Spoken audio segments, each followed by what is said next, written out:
We're back. Let me just size myself down in the corner, nice and easy. Oh, that is perfect. That is absolutely perfect. Don't want to be too big. So, we're gonna be doing a little reaction time today. I've picked out a great video that I've wanted to kind of do a reaction to for a while, even though I've already seen it a lot. There's a content creator on Twitch that goes by the name of Jocat. I'm not sure if any of you have heard of him. I absolutely adore the man. Oh, wait, change my tags. What do you mean? It's still just chatting. Did?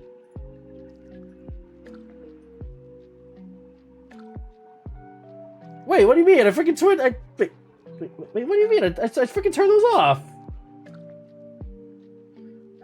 Freaking Twitch. Give me a second.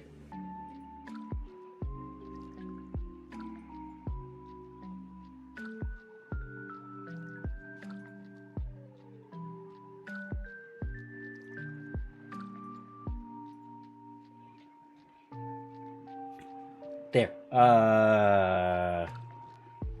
I hope that's gonna be right. Looking at I think it just English 3 times. Is that what it looks like now? Give me a second. Okay, good. Now we're good. Cool. So yeah, there's a content creator named Jocat. He's been on the chat on YouTube for a little while. Really funny guy. Started off with doing a series called the Crap Guide to stuff, mainly Monster Hunter, D&D, and then Final Fantasy 14.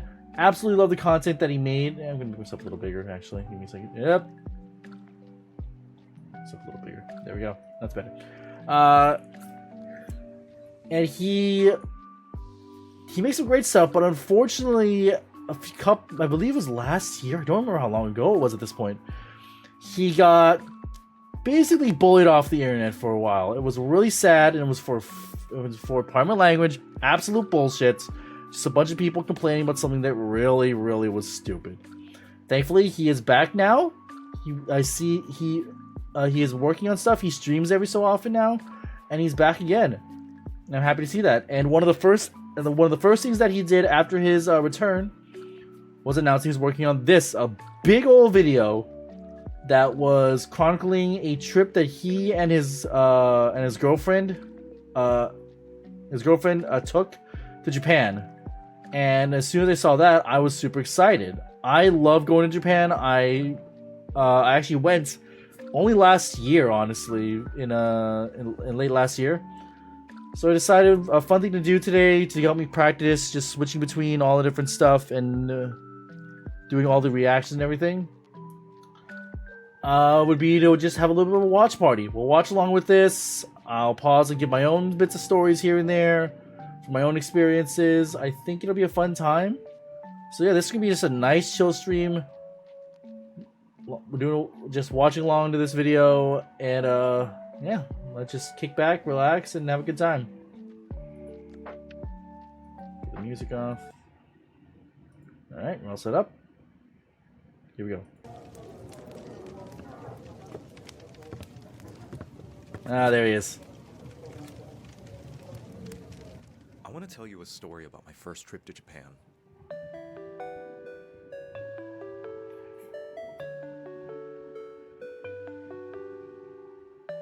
Oh god, I love this kind of stuff.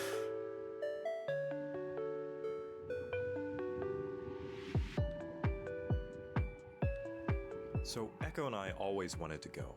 Her as someone who potentially wants to live there one day, and me as someone who always wanted to see what the culture was about. Though I had flown internationally before, this would be my first time in almost a decade since the last time I did. Combined with the fact that I am growing. Also, I love the fact that he puts so many just friends, family, friends, and random other creators on here. If I had Albany around, then I would have loved to take part. God, I'm not sure what's going on with that with the purple clouds. I'm guessing that's just from the sunset. That was pretty. I'm someone who cannot sleep unless hey, look! laying down. So hey, I know this one. I know this guy, Aaron Schmidt. Love this guy. Follow him. The entire flight was. I'm going to be pointing out the creators I recognize. Let me move over a little bit more to the right here. Oops. With zero luck. There we go. Much better. Thankfully, when it was finally over, I had a lot of fun to look forward to. Right after we get through customs. Yep. And grab our train cards. Yep. And Wi-Fi box. Yep. And cash. And Yep. drag our very heavy bags through the city to our Airbnb. Oops. Yeah, all this stuff. As soon as you get to Japan, honestly, you can actually skip a lot of this stuff if you do it in advance. A lot of it. Customs. Okay, you can't skip customs. You literally can't, but you can actually skip some of it.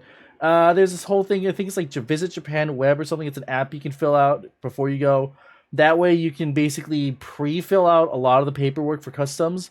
You just scan a QR code and bam, you're through. Basically, you have to visit just one kiosk rather than have to like go get a paper, fill out a whole bunch of stuff, waste like 45 minutes doing all of that. It just takes you like 10 to 15 based on how bad the lines are. Like when I went this last trip, I went in November, which is kind of an off season. It's not like spring cherry blossoms. It's not the summertime where school is out, which by the way, good Lord, it's the summer. Oh, Jesus Christ. Okay, that's not good. I see.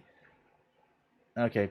I'm going to have to go. Oh, that's going to be okay. So note to self. Does it work now that I'm doing this? Okay, good. Yeah. Okay, yeah. Note to self.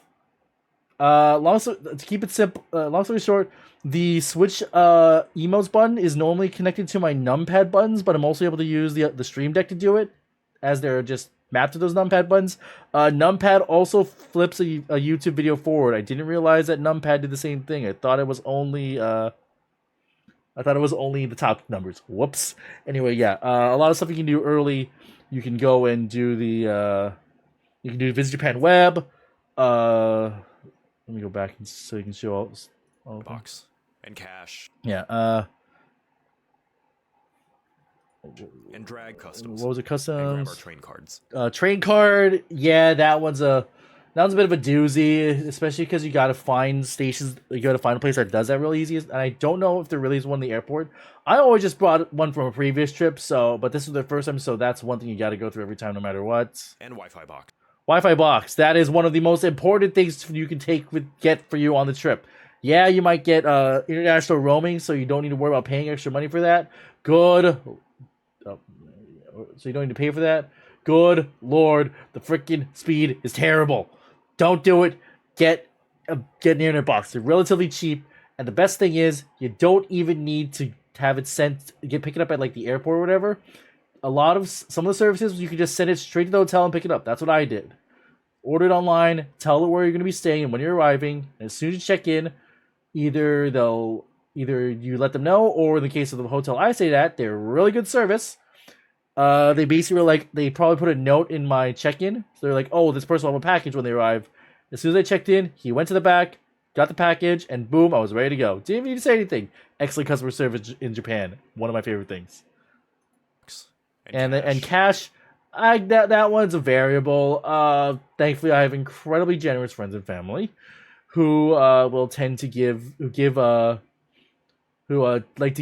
they hear you going to Japan coming soon, instead of giving like cash for a gift or whatever, they'll just give you straight yen already. So you already have a baseline.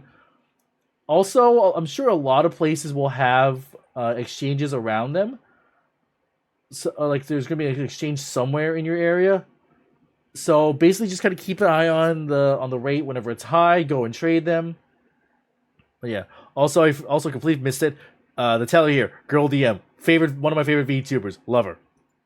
And this here, dragging the bags all the way through Japan. I've never had to do. Okay, no, sort of. Generally, whenever I go to Japan, I will usually take what's called the airport limousine bus. A lot of it just as the name implies, they have a whole bunch of buses that will basically take you from whatever airport you arrive at, and they will just drop you off, not to your hotel specifically, but it will bring you to hotels in the area that are basically part of the loop. Thankfully, one of the at least for Tokyo's side, one of the hotels that I tend to stay at pretty commonly ends up being a major stop, and on the Kyoto side, it drops you off straight at Kyoto Station. And the hotels I usually stay at are literally right outside, so I never have to walk that far for most of the trips I've been on. A couple times I've had to, but yeah, I've never had to lug them through stations by taking the trains, so yeah. our very heavy bags through the city to our Airbnb. The flight arrived at about 4 Yep, p.m. Haneda but Airport. We Love this didn't one. make it to the place we were staying at until nearly 9. Yeah, oh god, I'm pausing a lot already. Yeah, the airports are pretty far out of the boonies. You're not usually going to be able to, like, you're not usually going to be able to, like, say, land and be in your hotel within an hour. Like, that just ain't happening. It's going to take a while for you to get to your airport, to your hotel from wherever you're at. So plan accordingly.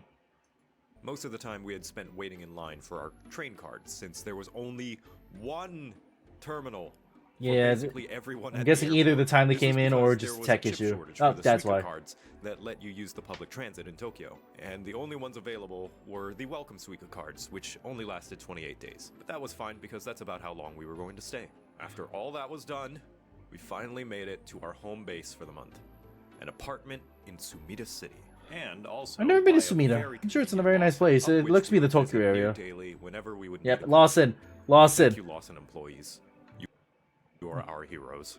Yeah, I love the convenience store scene in Japan. Lawson is a neat one. Honestly, Family Mart to me is the goat. I will always love Family Mart. I can never go wrong when I go to one. But realistically, any of the convenience store chains that you go to Japan are always going to be good. There's basically 3 major ones and a couple of very small ones that you'll find here and like regionally. Big 3, of course, are Lawson, Family Mart, and 7-Eleven or 7 and I Holdings, I believe is what they go by in Japan.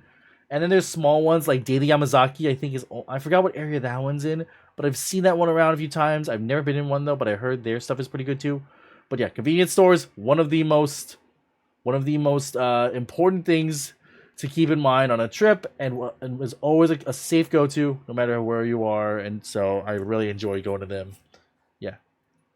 So, here we were, finally in Japan. We chose Tokyo because it's the most foreigner-friendly, a nice baby's first Japan location.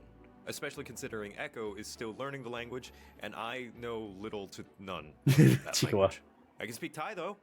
แต่ว่าผมลืม Yeah, this caught me off guard the ภาษา first time I heard it. แล้วก็พูดเหมือนฝรั่ง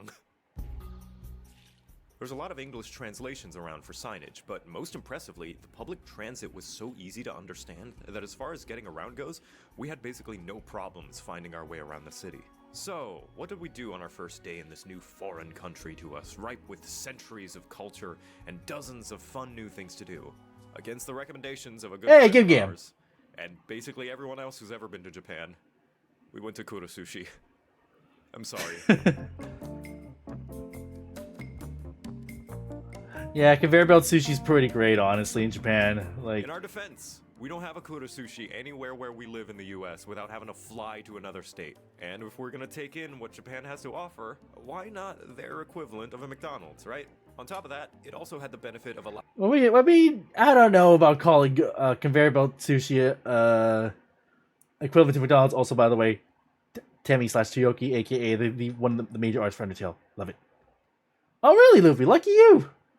Yeah, we have a chain here in Hawaii called Genki Sushi. That is basically our equivalent of Kura Sushi.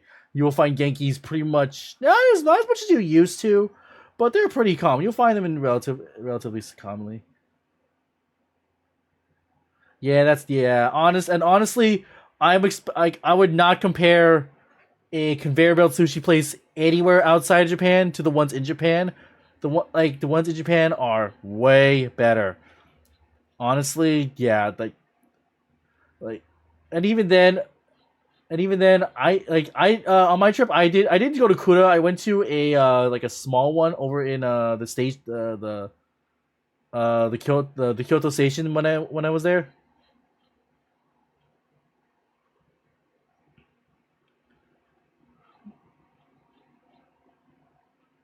Oh God, yeah, God, freaking market sushi. Eek. Oh yeah. If you ever go to Japan and you are a connoisseur of and if you ever want to cook stuff, when you go to Japan, go and see if you can buy a kitchen knife. It's honestly incredibly easy to bring it home correctly and safely.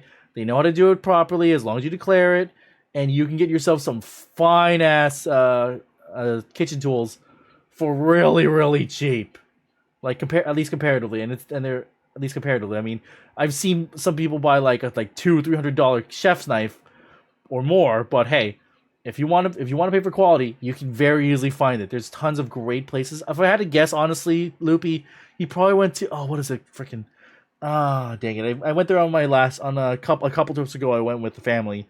It's basically it's a little it's a shopping street, but it's made specifically to for like kitchen supplies and cutlery and stuff and chef supply and stuff like that. So there are a bunch of really good knife makers over there.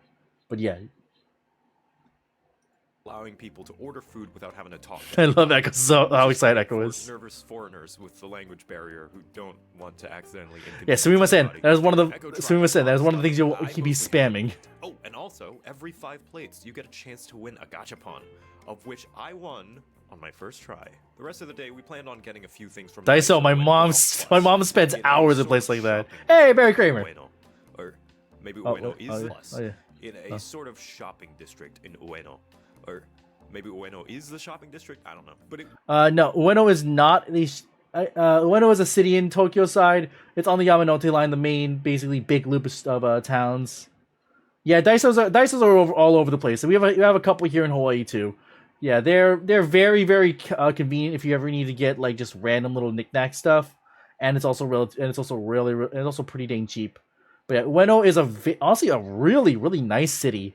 In the Tokyo side, they have a really cool zoo over there. So if you ever go to Japan and you like zoos, Ueno Zoo is one of the popular ones. I went there that was on my first trip. That was like over 10 years ago. Jesus Christ. But yeah, I remember it being really nice and it's big. It's very clean. Of course, it's Japan, so of course it is. But it's big. It's clean. The animals look like they're very well cared for. It's a great time. So yeah, Ueno is a very nice city to go around. There's a lot of cool stuff to do there. Was a really nice place. Just about every few feet there was a store that caught our eye. We even found a nice clothing store where I got this cute cozy sweater that looks like low-level RPG gear, and it helped keep me warm the entire trip. Speaking of which, I wish the clothing shops. I mean, I would like to do more clothing shopping if I ever go to Japan, but to keep it simple, even though I don't show my face, I am not exactly, shall we say, Japan sized. Long story, yeah, I'm a bit chubby, so buying stuff in Japan for somebody of my build, I'm not trying to be stereotypical, but yeah, finding stuff for someone of my size is a little trickier comparatively to the norm. So yeah, I can't just like go into a Uniqlo and easily find stuff that's gonna fit me. Plus, actually, if you didn't know, Japan's, I believe this is correct. I could be wrong. Japan's like small, medium, large, XL, double XL sizes are basically sized down. So essentially, if you want, I think it was like if you go to Japan, let me look this up.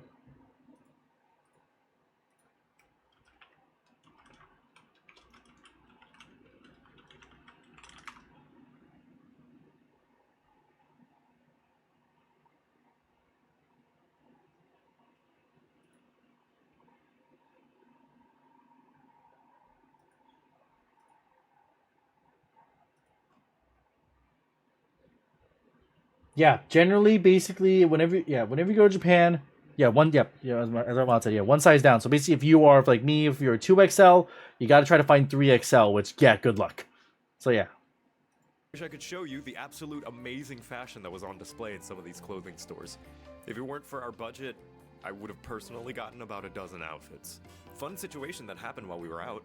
I was feeling thirsty at one point, so we stopped by a convenience store to grab something to drink. I found a can of lemon water. Oh no. Pretty refreshing, so we found a nice spot to sit and refresh ourselves, and went about our way in more of the shopping district. But then I started to feel a bit woozy. Echo had a look over my drink, and it turns out it was alcoholic, and I hadn't even noticed. Yep. Now, being a little tipsy in public was not a big deal, but what was of note is that I had finally found an alcoholic drink that I liked. Some of you may remember I did a few drunk gaming streams in the past with my friends, and know that I usually can't even stomach a few sips, let alone the chugs I was taking for the stream. So this was a big deal to me. It may come as no surprise to people who remember those streams as well that I am a huge lightweight. So even this little drink with 5% alcohol content was giving me red flush and a warm, cozy feeling. I just thought of this. I've watched this video like probably dozens of times at this point. This is honestly a bit of a comfort video with how cozy and fun it is. A lot of for the vast majority of it. I just realized how did he buy that and not realize it was alcoholic? I actually don't know. Do they card in Japan, or is it honor system? I'm gonna look this up.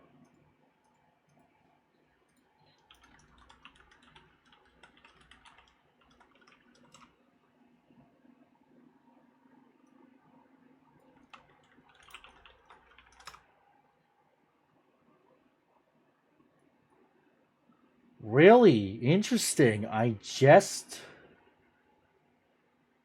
Huh.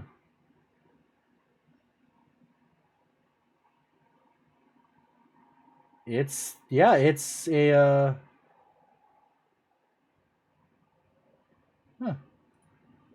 Yeah, apparently they don't. They tend to not card. It's a lot of the honor system, and generally you can. I mean, I'm sure you can tell, but a lot of places will not even check. They'll just be like, "Okay, here you go." Interesting. I didn't realize that. Yeah. Apparently, convenience stores do have like a press this button to confirm you're of age. Which I mean, if you are, I mean, which I guess probably like maybe they didn't read, so just tap the button just like out of instinct. But yeah, I mean, I mean, honestly, like I don't drink, so I've never tried buying alcohol in Japan from like convenience store or anything.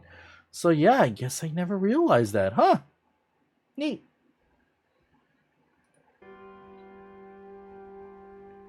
The next day, we did a bit more aimless exploring just to get a bit more of our bearings around the immediate area, and somehow accidentally found ourselves at the Tokyo Skytree, of all places. Honestly, I've been there in Japan so many times. I've actually never been to the Skytree. I've never been to the Skytree. It's not like it was all that far from our Airbnb, but it was still a pleasant surprise to land there without really meaning to. And inside was a lot of cool stores and Porcelain May, most Joel. importantly, and most dangerously, gachapon machines. Oh god. Oh, gachapon. Oh boy, on my first trip, or like first or second trip, I can't remember which one.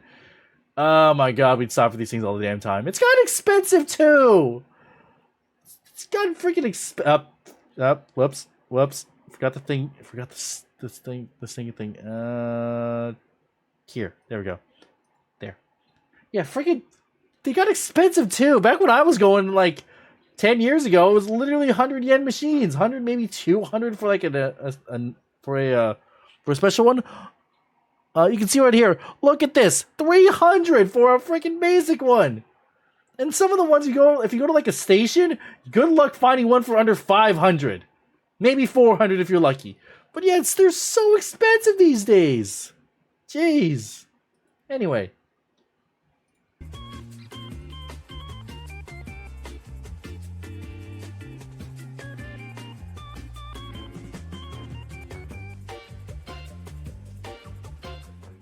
They're literally all over Tokyo. Yep. In fact, on our way through some of the subway stations, we came across dozens. But here they were, stacks upon stacks. And there's even like little stores like you can see here that are just nothing but gachapon. Yep. To hold some sense of impulse control, but from that point on, Echo devised a plan and began saving our 100 yen coins in a very special little pouch. I do the same thing, but for a different reason, which I believe we will get to relatively soon in the video. But yeah, I also tend to keep my 100 yen coins in a special pouch as well, but we'll get to that. I also love the variety. Look at that. Get some weird stuff in the gachapon machines. A bunch of probably the biggest the frickin' I forgot about the grapes. Long story short, if you didn't know, Final Fantasy 14. I forgot which expansion it was. It might have been Endwalker. I think it was the Endwalker. Basically, while the game was looking super pretty and everything, for some reason these bushels of grapes that were hanging on in one of the cities, they looked like this. They were like hyper polygonal with just textures on it. I don't know what the reason was or why, but man, this caused a bit of a funny stir in the scene. Apparently, I think they went back and fixed it in the long run, but the fact that I'm pretty sure the devs even memed it later on. But yeah, it was hilarious. In my life. See, we had decided to come to Japan in October because that would be the time when it'd be both grape season and persimmon season. Japan fruit is absolutely incredible, by the way. Whereas I don't like grapes, but I do love grape flavors. It's definitely one of my favorite. Jocat? Joe? Buddy? We're gonna need to have a talk about this. How the hell is pineapple in the sad tier? How is pineapple this far down? Yeah, I know. Yeah, I know. Unfortunately, I'm really unfortunate that. I mean, we find ways to get around. Anyway, but yeah, how the hell is pineapple in F tier? What the fuck? Pineapple is amazing. What are you talking about?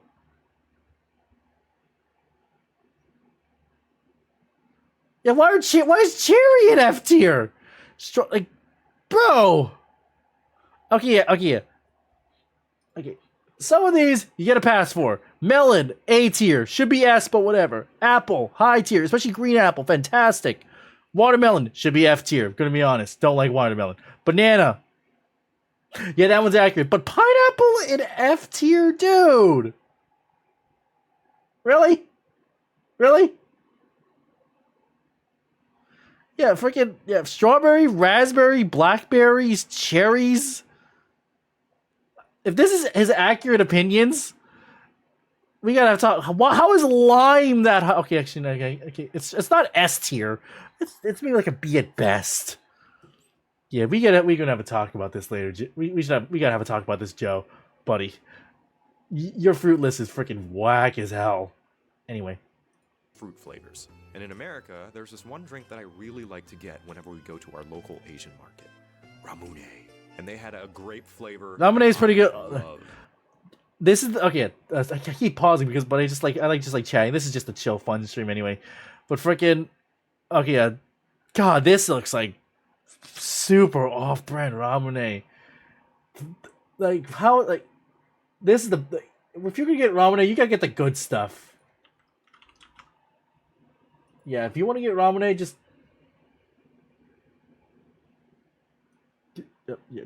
get this one. Just get this one. Get this one. Glass bottle with a marble. You press the thing in the yep, exactly. Just like Mod said. Mod said, no glass bead, no buy. This stuff is absolutely delicious. You can get it pretty much anywhere in Japan. It's super fun. To be fair, I don't get it that often anyway. It's because there's another soda that I personally prefer way more. It's let's see.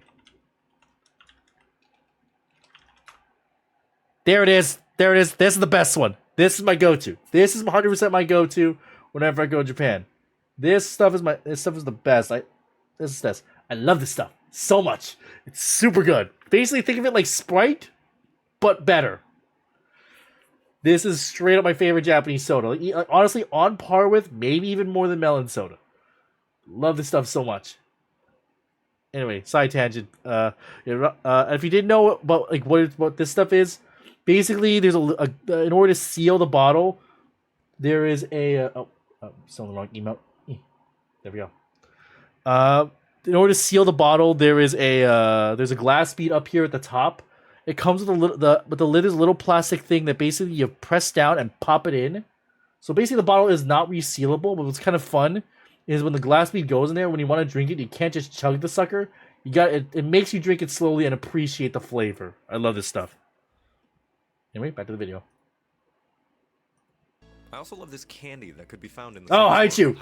And so also, green apple is the best Haichu. Fight me. A lot of Japanese grape flavored things sort of taste similar. Do grapes just taste different in Japan? So this was my chance to finally see if I might like Japanese grapes more than American grapes. I believe these are... Yeah, look at how big these things are. Look at how big. Like, Jesus Christ. Banana okay, I like banana flavor. The banana fruit is, yeah, it's kind of mid. It's pretty mid. It's a texture thing. It's 100% a texture thing. I like the flavor of banana. Texture is kind of, yeah. It's a little meh. Yeah. Oh, soda flavor. Yeah, that's literally just Ramune flavor Haichu. That's literally just Ramune flavor. So if you like that, then that's why you like it. You like Ramune. But yeah, freaking Jesus Christ, these grapes are freaking huge. Like, good lord.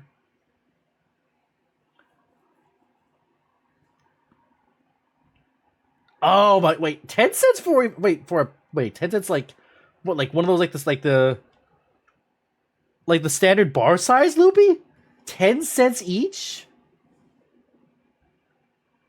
Like was it like a standard package like this?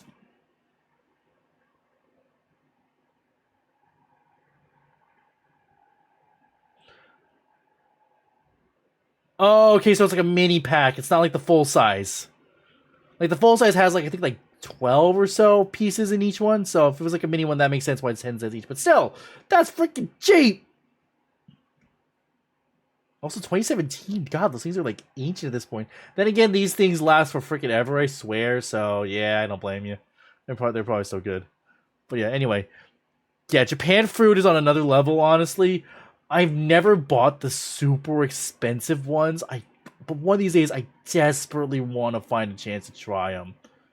But yeah, these things, like I see them all the time, and like even supermarkets have grapes of this size. Honestly, not as much. This is like this kind of like if I had to guess, they probably got these from either Echo probably got these either at like a farmer's market. You've seen they pop up every so often in Japan, or she went to what's called a food hall. Basically, usually underneath malls or train stations, they have giant like a big like the entire floor is just food providers. Some of them are like pre-made bento. Some of them are like raw ingredients for customers for people to come and buy on the way home as they go through the stations. But yeah, I've seen plenty of the really fancy stuff. I've seen like yeah, giant grapes, like $200 watermelon, honeydew melon. Because yeah, that's an interesting thing in Japan. When I feel like in America at least when people say melon, you usually go either watermelon if you want to go really basic, or cantaloupe. Honeydew is honestly seen as the weird one. In Japan, honeydew is the common. Honestly, I don't mind because I like them all. I like both of them. Not a big watermelon guy though, but yeah, it's just an interesting little thing. But yeah, freaking even like those super expensive strawberries. So yeah, you find all kinds of crazy stuff in food halls. But yeah, back to Jocat eating grapes. Are Concord grapes? Is that what they're called? Also, you got the purple ones. You should have gotten the green ones. The green ones are way better.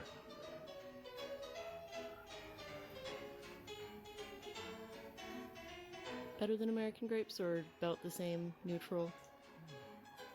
Still not a fruit guy? I'm sorry.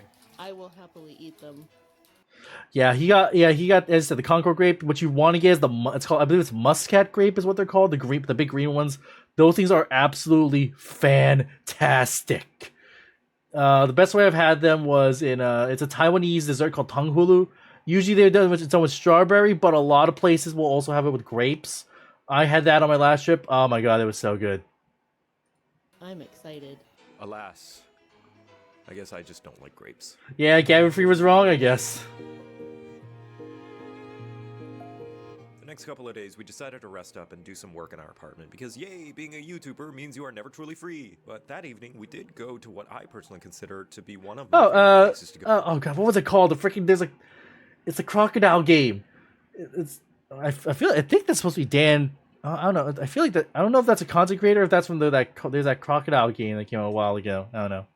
In that entire trip, a local yakitori izakaya, a bar that serves grilled meat. I never really go to izakayas, mainly because they required the drinks were great. They require alcohol to be drank, but maybe one of these days I might. It's not that I don't like alcohol that much. The manager, who was incredibly patient I just don't go and there, but yeah. accommodating to us. Also, from this story's the great. instant we stepped in. It was probably pretty obvious to him that we were tourists, so even though we could not speak a word of each other's language, he was nice enough to gesture to us each part of the bar for us to understand the regular procedure. Use the hand sanitizer, pick a seat that leaves room for others, order a drink before you order food. But coolest of all, he would point to each item on the menu, which did not have an English translation, and taught us how to read and pronounce each item, including pointing to the display as to which one each item corresponded to. I don't know if this was just because we were foreigners or if it was just standard procedure there, but he would regularly check up on us to make sure everything was good on our end. And if that wasn't cool enough, at one point, Echo had decided to translate the menu for my convenience because unga bunga stupid American brain not knowing another language. But one day, we had come home from that restaurant, and I had lost the menu, which really sucked. Echo put a lot of work into that thing. But then, when we returned to the yakitori place, it turns out The manager had found and kept Echo's translated menu and held onto it for us. This man single-handedly watered my crops, cleared my skin, and cured my depression. I love him. Yeah, that's such a sweet story. Honestly, like that's the kind of places that you gotta go when you're in Japan. I mean, everyone sees like all like the big TikTok or YouTube or Facebook or whatever, Instagram, whatever, all these posts about these really cool, trendy places. And yeah, they are really neat, but honestly, you're gonna find some of the best food and best experiences just wandering around and finding little hole in the wall places or like just like small local businesses and just going to them instead of just all the big stuff. I got an experience like that on my last trip that was absolutely incredible. It's a little. I found out about the place from another YouTuber. His name is Paulo from Tokyo, and it's a tonkatsu place, which is fried pork, called Tonsho. It's over in the Asakusa area. Like whenever you go to Asakusa, yeah, exactly. If you go to, it's called Asakusa is known for being like just like big shopping area, like the long street with the big Sensoji temple in the back. And well, yeah, that's cool to check out and everything. I didn't realize that there was and I've been there multiple times. I didn't realize there was an absolutely fantastic tonkatsu place right off the main street. It's like 5 minutes off the main street. It's a little bit of a walk, but it's not even that bad at all. And then I found the place. I saw the video and I was like, yeah, let's go there for lunch one day. I went there. I got there right as they opened, basically, and the head chef, his name is Sone-san. God, that man is a treasure. Like he has the same level of energy and charm and friendliness as the izakaya owner that Joe and Echo got to experience. He was such a friendly guy. Like I brought like some Hawaii candies because I really wanted to like make good impression, like thank him for the hard work as being like a small town business. He took care of me great. Like they brought me in. I got to sit right up at the counter because they just opened up. They he chatted with me the whole time. Honestly, thankfully, I guess I've either been to Japan enough times or picked up enough language. I barely spoke English there. He did his best to speak English back with me. But like it was hilarious. He's such a goober, honestly. Like he's kind of silly, but it's clear he loves what he does. Like I mentioned, like yeah, from Hawaii. He's like, oh, Hawaii boy, yeah. Like love the beaches, love the surfing. I love the bikini girls. Oh my god, he was such a silly guy, but his food was great. The prices were reasonable.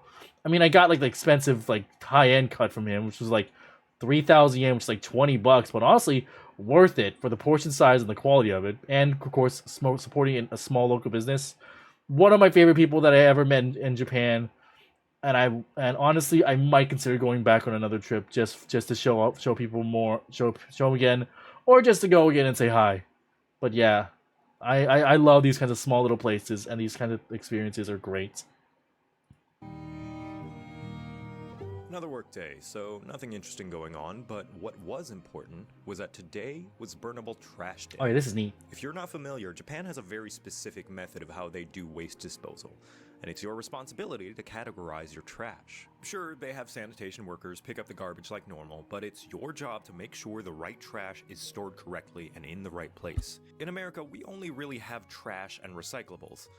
That is, unless your local government decides to take the recycling bin away and make you drive all the way to the recycling center. But anyway, you usually just kind of throw everything in one place. Not so in Japan. To keep things simple, there are really two main umbrellas that all trash falls under in Japan. Burnables and recyclables. Easy enough, just like the States. But with the recyclables, you have to separate them and store them a certain way for trash pickup, like bundling papers together, putting metal cans all in the same bag, cleaning out any reusable cups so there aren't any food bits left in it, and the like. It was a very different way of doing things than Echo and I were used to, so it took a bit of time to figure out, but once we did, it was kind of nice knowing that our trash was going to the right places.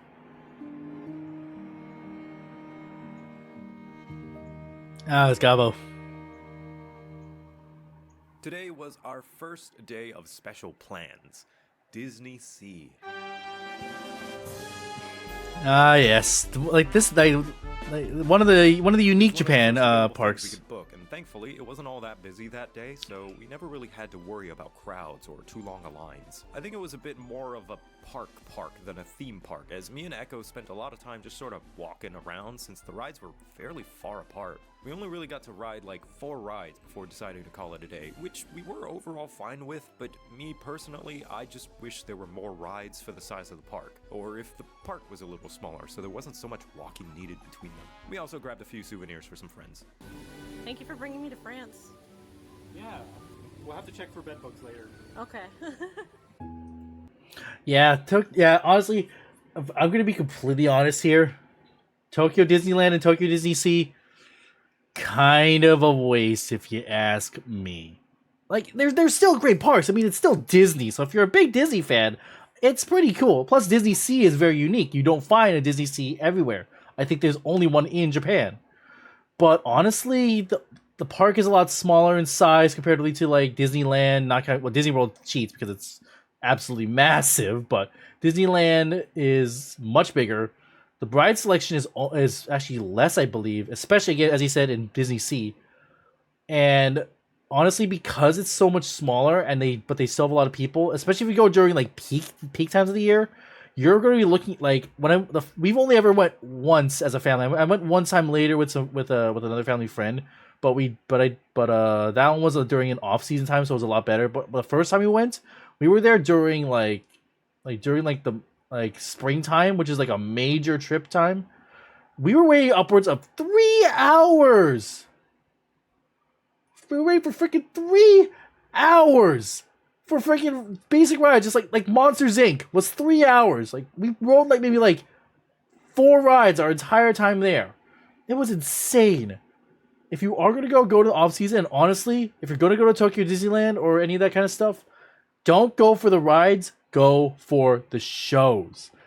Tokyo Disneyland and Tokyo Disney Sea's shows are absolutely incredible compared to the American ones. Like, there's some fantastic stage shows, performers, and everything. When we went, yeah, I get it. I understand. I totally understand. Like, I personally, I liked it. I love the Disney magic, so I still enjoy my time at Disneyland. Honestly, when whenever I go, if I ever go, I usually kind of go for more for the food. Honestly, there's some good ass food to be at Disney parks. But either way, the atmosphere and the experience at a Tokyo Disney park is really fun, especially with the shows. Like in Disney Sea, a show that I'm amazed. I think I remember seeing on a park map that we went on. So my first was like the first trip back in like 2012, and then it went, I think, in like late 2010s. I forgot what year it was. One of the shows that I went for on their first trip was still there. It's basically a stage show. It's a jazz show of all things, but good to see it's still there. And man, that was fun. Also, it was one of the few stage shows that was in English. But yeah, Japan's like stage shows, parades, and everything, way better than the Americas. If you are gonna go, just go for that. But honestly, in general, if you ask me, also one other thing, if you go to freaking Tokyo Disneyland, popcorn, especially popcorn buckets and popcorn flavors, you'll find some weird stuff there. But that's pretty much about it for the unique stuff. Honestly, if you're gonna go to a major theme park, Universal Studios Japan is a much better choice compared to Tokyo Disneyland, if you ask me. I'd much rather go to Universal Studios. Is in my opinion much better. Plus, again, they have the Nintendo Land, which in my opinion was peak. It was pretty peak. Not absolutely, honestly, maybe not peak, but it was pretty great, and it's constantly expanding. They just got the Donkey Kong section. Whenever I go back, I am going back again because I want to check that out. But yeah.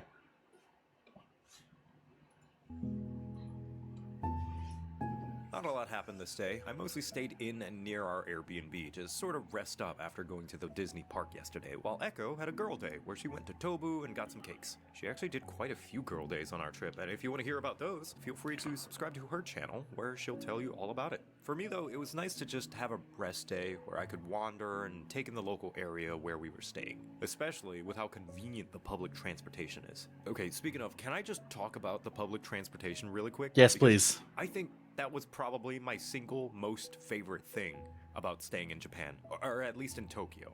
The fact that there are trains and buses everywhere that help you get where you need to go, and how it makes just about everything within walking distance. Sure, there are roads and stuff in the larger parts of the city where having a car would definitely be beneficial, but me and Echo never had to step foot in a single car the whole trip, save for once. In America, there are very few places where we have things like trains and bus stops. They exist, but really you'll only ever find them in certain very dense cities that have been around since the colonial era. And even then, a lot of them get replaced by roads and highways. To get anywhere in America, you need a car, full stop. And yeah, there have been attempts to add in more public transportation, but for some reason, it never really took off, and it's a real mystery why. No one truly knows. It's a big mystery. Yeah. But in Japan, or at least in Tokyo, you can get just about anywhere on foot. There are train stations at just about every other block, and navigating them is so simple and easy to Oh, this is so understand cool. that children can use it, and do. Whenever we would go somewhere, me and Echo would occasionally see a kid, no older than 10, get on the train all by themselves with no parents or escort or anything. They just know how to use the trains and buses. It was especially helpful that all the signage was super foreigner-friendly, since Tokyo had just recently renovated the city to be foreigner-friendly for the 2020 Olympics it was supposed to host. Before the... Yeah, The big thing. Before the big thing. Was that at about every station, there are desks with stamps for that station, and each stamp had a different design. And so it was my and Echo's mission to get a stamp at any new station we stopped at whenever possible. We even got these cute little sketchbooks from one of the stores at the Skytree that we would put them in. Echo's is a lot fancier than mine because she would draw cute little doodles to represent what nearby attractions and things were at that station. Hey John, what's up? We did there. Thank you for the But thank all you. this to say, if there was one thing I could bring home from Japan to the US, it would be the train system. Please, please, God, please, I just want trains. Please, please. No! The next four. Okay, yeah, the train system in Japan and public transit in general is so good. It's so easy to be able to get yourself anywhere you need to go. It's absolutely fantastic. But there is one or two gripes I do have with it. Probably the biggest one being that, like when you're traveling on the train, like on the train specifically, if you're going to be going anywhere during like peak hour, like in the mornings or evenings. Yeah, I agree. I was actually going to talk on that in a second, but in terms of on the trains, be prepared for the squish. If you are if you go to Japan, if you're going to be going on the train during any kind of busy time, or especially if there's a lot, if it's a busy time of year, especially too, be prepared to stand in the train pressed up against multiple people. It's going to be wiggling around, and if you're claustrophobic, I really am sorry for you. It is one of the only negatives I have with the train system, but I mean, you gotta do what you gotta do. And honestly, the thing is that generally people are very they're very accepting. They're very like, maybe not accepting. It's just, and not even like kind of hard about it. It just kind of is a thing. People squishing the best they can. They don't try to force themselves into it. They don't get angry when someone bumps into them. Usually just a little, like, if you accidentally, like, if a jolt kind of like makes you like stumble a little bit into somebody, usually they'll catch you because of the pressure, and you just little like sumimasen, and you're good. Just like, oh, sorry. And as long as you're careful about it. Generally, there are a lot of like things you can grab onto and hang, but if it's that packed, literally just the force of people around you will keep you upright. And if you're like, if you're a tourist, like most of us are going to be when we go, you're probably going to have something on you that's carrying all of your stuff: jackets, umbrellas, your loot you picked up from the day. It's usually like a backpack or whatever. If you're going to be wearing a backpack, swap it to your front before you even get on the train. It's just a common courtesy thing. You tend to take up less space by having your backpack in front of you, and it's much easier. And also, honestly, acts as padding for your front, so I think it's much better. It's just a courtesy thing, so make sure you do that.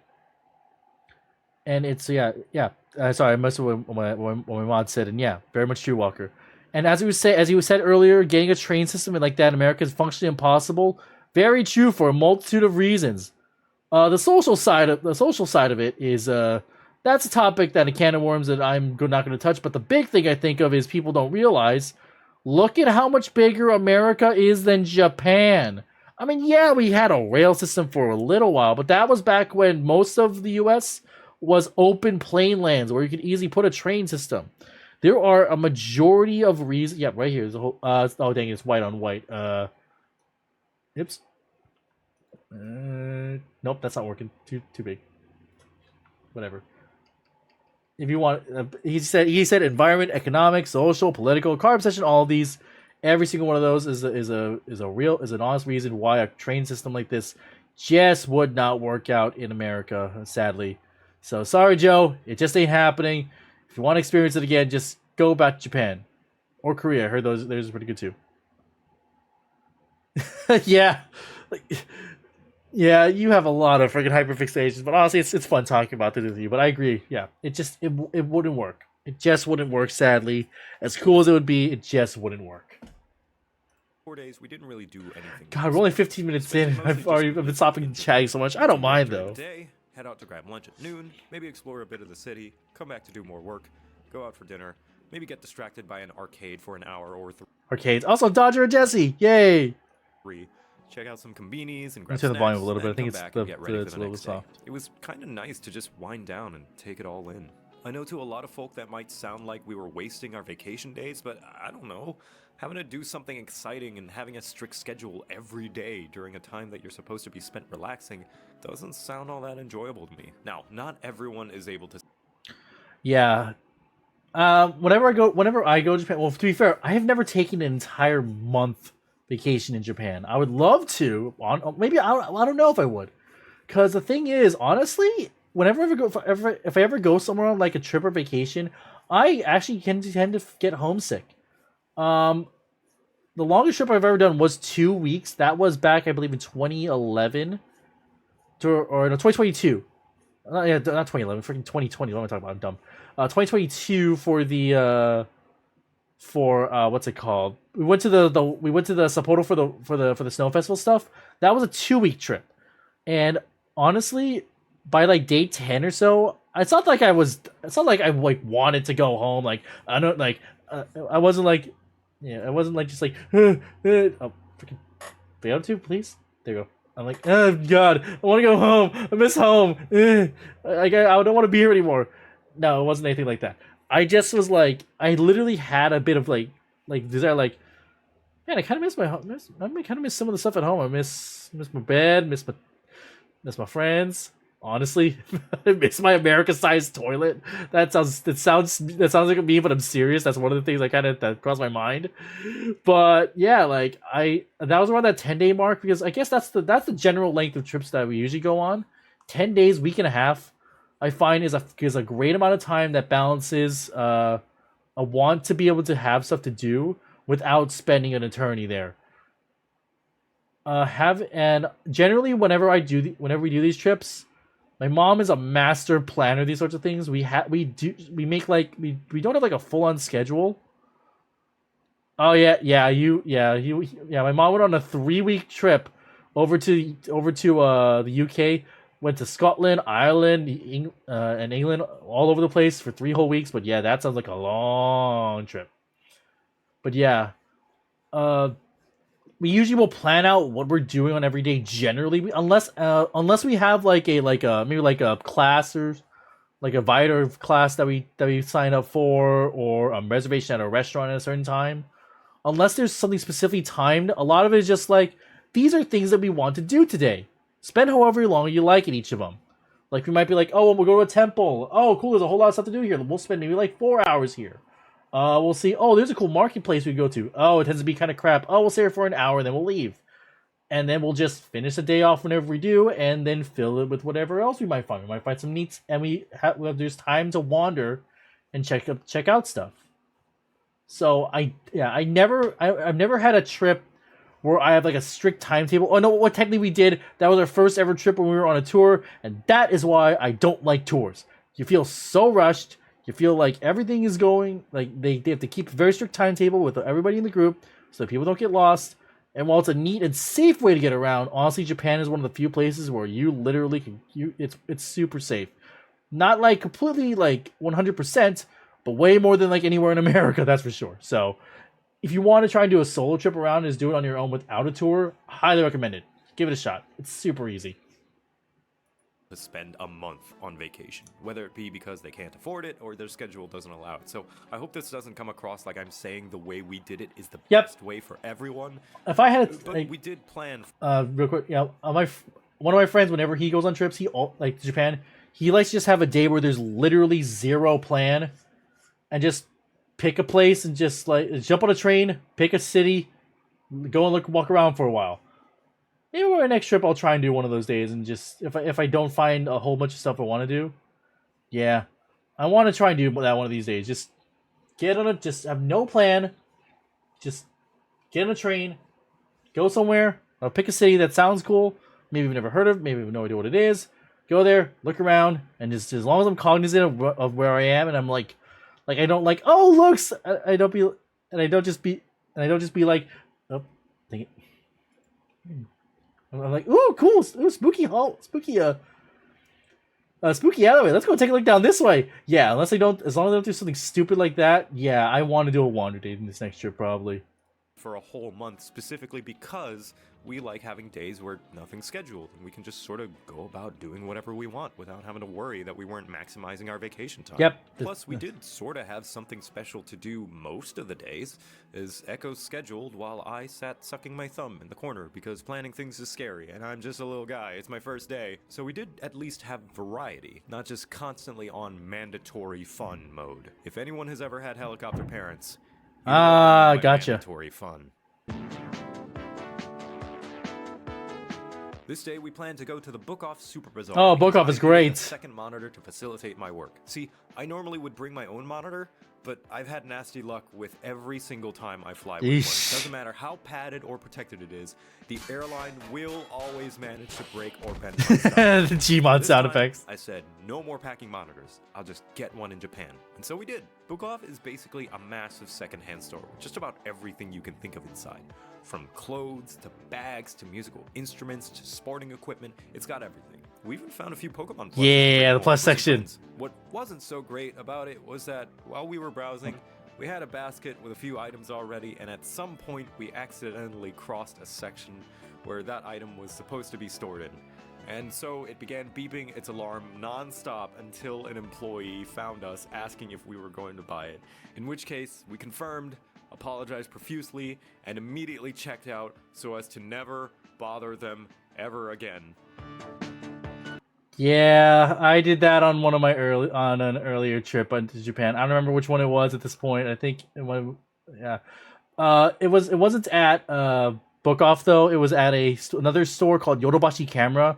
Long story short, basically like a massive, generally electronics goods store, like appliances, gaming stuff, household things, but it also has like toys and a bunch of other stuff.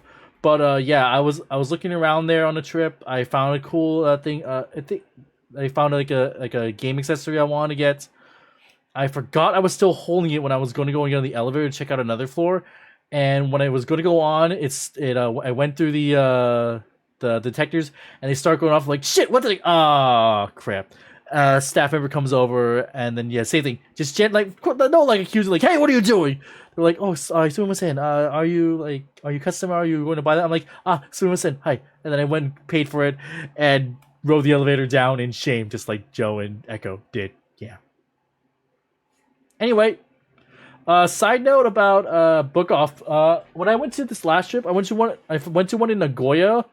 It was just randomly just checking around because I think I was just walking back from the station after just walking around town or walking back from the station to the hotel. I forgot what it was. Went into a Book Off Super Bazaar, same thing as what they went to. Yeah, no, actually, no, 100%.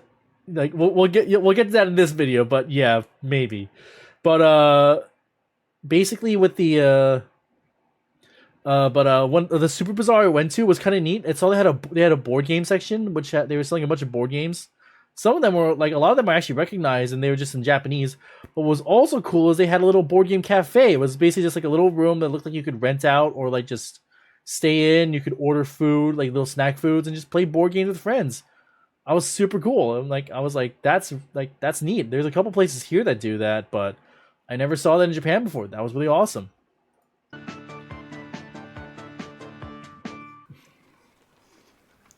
And just that meeting. Oh, Also, that donut does look really good though. Pokemon time! Pokemon time! Yeah, it's Pokemon time! Special day.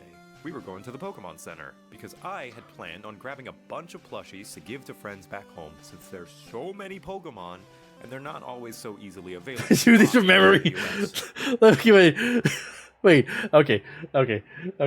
Let's take. Oh, dang it! Freaking buttons. Oh, dang it. Pokemon Center. Do this from memory. Okay, there we go. On merchandising, they had. Here we go. Okay. Who do we recognize? Let's see. We got Spheal. I think it's supposed to be Honedge, Cacnea. He got Drifloon perfect. He merged Swalot and Gulpin together. Of course, Pikachu. Why is Ralt so buff? I'm guessing that's like a merging of Bruxish and Magikarp or something. I don't know what that one's supposed to be. It's cute. I don't know what this one's supposed to be. What is the blue on it? Yeah, that kind of does look like a Bulbasaur. You know what? No, you're right. You're right. The fins. That's Weasel. Cool. That's a crocodile, but on a skateboard, Litwick, and of course the Doug trio. But what is going on with oh, there, I knows. I was wondering what the hell was going on with the third guy. Oh, that's cute. Buy if you're in the U.S. And in the cases where they are. Mimikyu. Anyway, it was really cool to see all the Pokemon merchandising. They had keychains and stickers and jewelry and dozens of other things I hadn't realized were even in the realm of possibility of what Pokemon could make into a branded product. This earrings would go kind of hard, honestly. Someone who plays the games, though, was that the front of the store had a nice little mural with all the different generations of games. Oh, don't worry, go there. Nice Okay. But before we go into the silly stuff here, gonna be honest, Pokemon Center. When you say go there, there's like 15 different Pokemon centers, and I'm gonna be honest.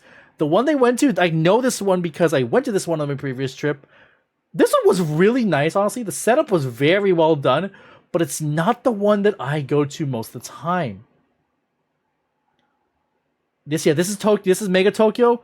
The big one is Ikebukuro. That is my go-to. That's literally like right beneath the hotel that I tend to stay at all the time. It's called the Sunshine City Prince. It's like right in the middle. It's the hotel itself was super nice, and the fact that it's literally right downstairs means I usually go crazy buying there because I can just like, okay, I don't have to take this all through the city. I just got to go back to the elevator and back into my room. Beautiful. But no, yeah, the one in Ikebukuro is huge, and there is a massive selection of stuff. But yeah, I'm gonna be honest. On this past trip, I went solo. I went to 8 different Pokemon Center stores all over Japan. It was awesome. And the neat thing is, every single one of them looks different. Different layouts, different themings, different bits of artwork and detail. It was cool. I'm gonna be honest, like, as much as the Ikebukuro one is my main one I go to, I think my favorite one that I went to is probably the one in Nagoya. It just reopened like a month before I went back. The theming was beautiful there. Super nice. Celebi was a big theme there. It was a little more of a natural theme to it, a lot more like a little more planty stuff. But I really liked the Nagoya Center, so that's just another reason to stop off in Nagoya. If anyone's wondering, Nagoya is a fairly large city between Tokyo and Kyoto. It's on the Shinkansen line. You almost usually skip it right over because you go between the two. I'm glad I stopped there, and I will be stopping there again on another trip. All right, now for the stupid stuff. This is silly. Had Pikachu singing the Pokemon Center theme on repeat the entire time.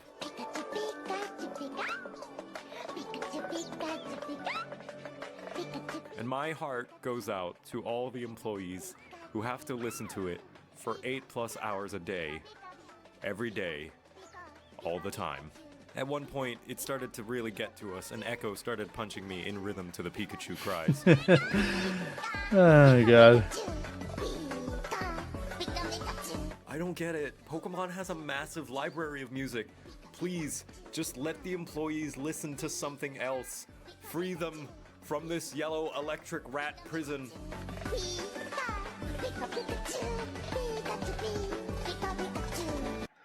Okay, I'm gonna be honest. I went there and I don't remember this being a thing. Maybe they might have had like a Pikachu event going on or something, so we just got really unlucky.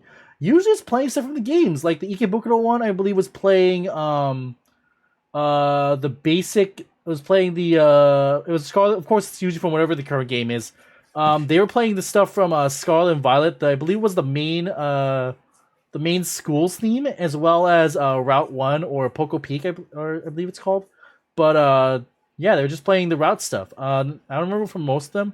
I went to one of the newer ones, Tokyo Bay, and they were playing stuff from like I think they might have been playing from Alola. I forgot already. But yeah, no, they don't. This is not a normal thing, honestly. Also, what, Joe? Why is this Pikachu so caked up, Joe? Why? Why you gotta do the caked up Pikachu? Why you gotta do thick Pikachu? Anyway.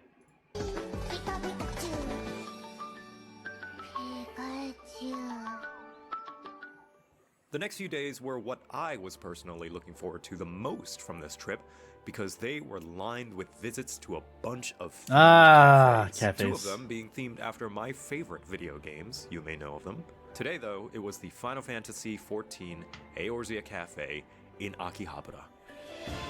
I haven't been to this one, actually.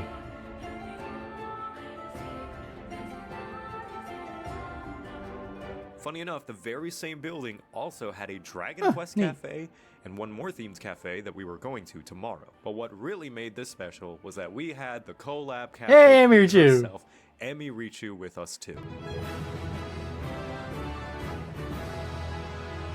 She had already been to this cafe before, but being a 14 player, I was ready to drop some sick lore onto her ignorant mind. The cafe itself was really cool. They had 14 music playing, which was always nice, and the walls were covered in various official art and props evoking the game. I ordered the Fired Dodo, which was basically a deep-fried chicken leg, and Hien's Big Blee acclaimed traditional cuisine of the Mole tribe. A bunch of sausages and some potato wedges in a cast iron. Yeah, those mole sausage. Echo and Emily each got a fat cat meat bun. Emily also ordered the Raktika Greatwood Ahilo,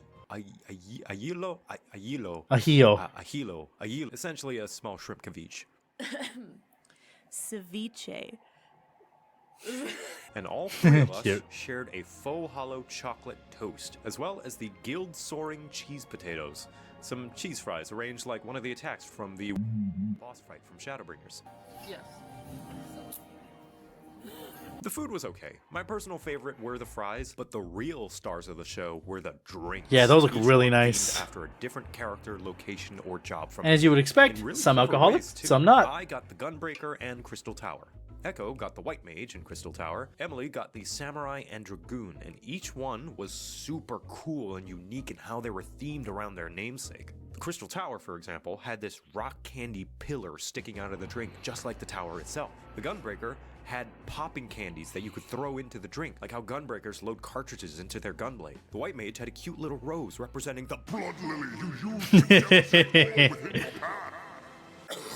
past. Samurai was basic and boring, just like the job in the game. But my favorite was the Dragoon, where you had a blueberry soaking in cherry syrup to represent the accursed eye of Nidhogg. And I was basically nerding out about all of this at both Echo and Emily the whole time we were eating. Hey! Each drink... I saw that, Joe. I saw that. Nerding out about all of this whoops. at both Echo and Emily the whole time. Hang on. Joe. Why you got this wasn't even still in fashion anymore.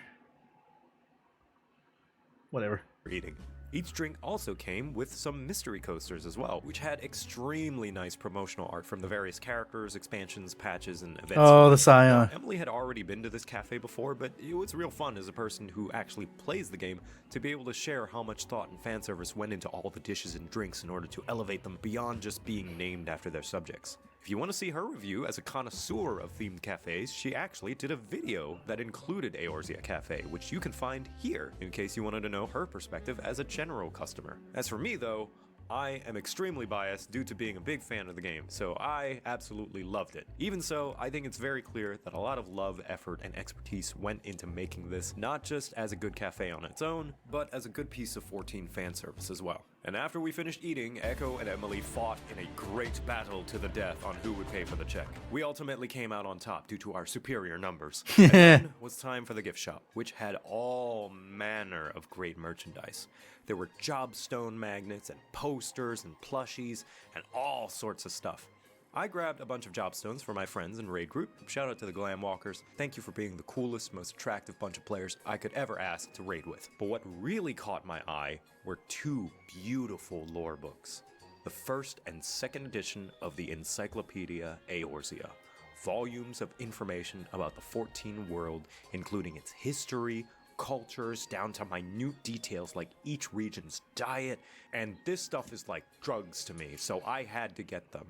It was only when I unwrapped and opened one later that day that I had realized the very stupid and in hindsight, very obvious mistake that I had made.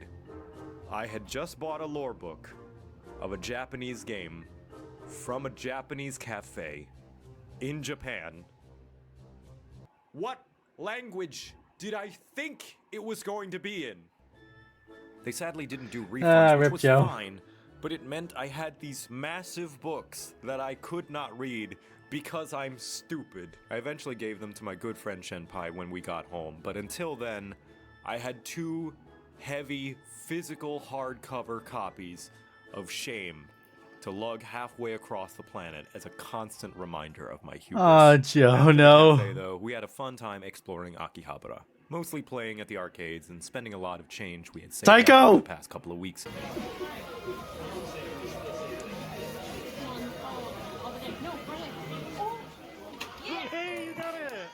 I'm never good at claw games.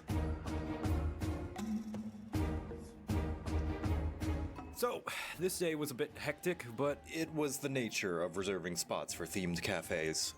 You'll know what I mean soon. First up on the agenda was the Monster Hunter Cafe. Yeah, I've been to this one. The exact same building as the Final Fantasy one. And Emily was happy to join us for this one too. And also, wait. Same building as the Final Fantasy one. And Emily was happy to... Also, I like the weapon choice. I like that Joe drew them all with their weapon choices here. Joe, of course, being Mr. Sword and Shield. Echo looks like she's a hammer main, and Emmy's got the bow. Interesting. I'm a little sad none of them are gun lance. Join us for this one too. And much as I love the Final Fantasy Cafe, and it was definitely impressive and kitted out, the Monster Hunter Cafe is no worries, John. We're just chilling, watching along, having fun, talking about Japan. The venue was this place was super neat. I had a great time here. There were way more and larger decorations all over the place. Weapons and armor displayed everywhere. They even had a barbecue spit.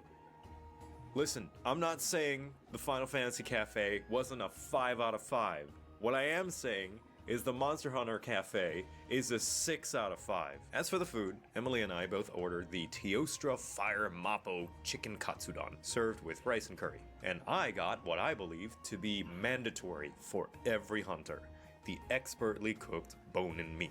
Yep, it's the well-done steak. So tasty! Echo got the smoked salmon carpaccio, which was themed as an Arzuros' favorite food. And the Yomogi's special bunny Oh god, the dango. It's dango. For drinks, I ordered the Mega Potion, which was a citrusy drink representing the main potion with additional syrups you could mix in, possibly to stand in for the buffing potions like hot and cold drinks or armor skin from the game. I personally only really added in the blue syrup, which was blue syrup according to the menu. From what I read, Joe, actually, let me see. I think I looked it up a while ago.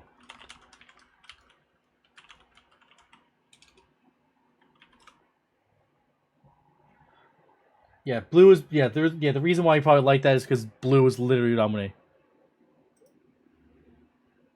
Do you not see what's in the corner, John? We got a new we're gonna be a new PNG tuber.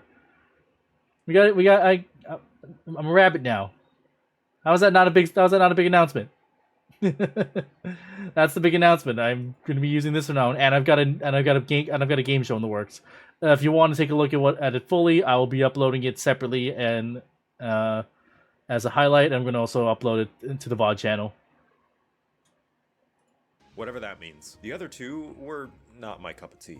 Emily got the Raise Wing Ratha, which was a strawberry soda with cola popping. I think I got that on my I don't think I did actually. No. Had the Kagero Violet Tea, an iced tea with soda and violet syrup. I still had room for food, but withheld because we had plans to go to another cafe soon after this one. Why? I'll get to it. But Echo was ballsy enough to order a dessert because she has a sweet tooth that must be sated or else she'll explode. So she got the Kirin Lightning Strike Parfait. That looks really good, honestly. Which is the G-rank version of a much smaller, inferior parfait, I presume. Funny enough, it had the exact same kind of rock candy that was used in the Crystal Tower drink from the Eorzea Cafe. Thusly, I conclude that the Crystal Tower is a massive Kirin horn and that one day Eorzea will face a very rude awakening when they find the ginormous horse buried under Mordona. Overall, this cafe was amazing, and I actually have a hard time deciding if I like it more than the Eorzea Cafe. I'm gonna be on. So I went here. Funny story I'm gonna share about this one, aka a story about me being stupid. Had a good time. Had some good meals. And one of the main things that you'll find in Japan is that there's usually not gonna be a wait staff to take away your plates or anything. A lot of times you'll either just if it's like a fast service restaurant, usually you'll just leave the stuff there and then just take your receipt to the counter to go pay. But or either that or you have to just wait your own table, and that was the case at this place. You have to just take your stuff. There's a shelf where you basically put all the dishes, and then the staff will come in eventually clear that out periodically to make sure that there's room. And me being stupid, I got a lot of my stuff on a big tray, so I decided to bring that tray over and put that into the shelf. But my drink cup was a tall and narrow one, kind of like it was a tall and narrow one. And to put it simply, when I was putting it in there, it tipped, it shattered, ice and glass went everywhere. I felt really bad about it. The staff were super nice about it, but I still felt like a freaking idiot.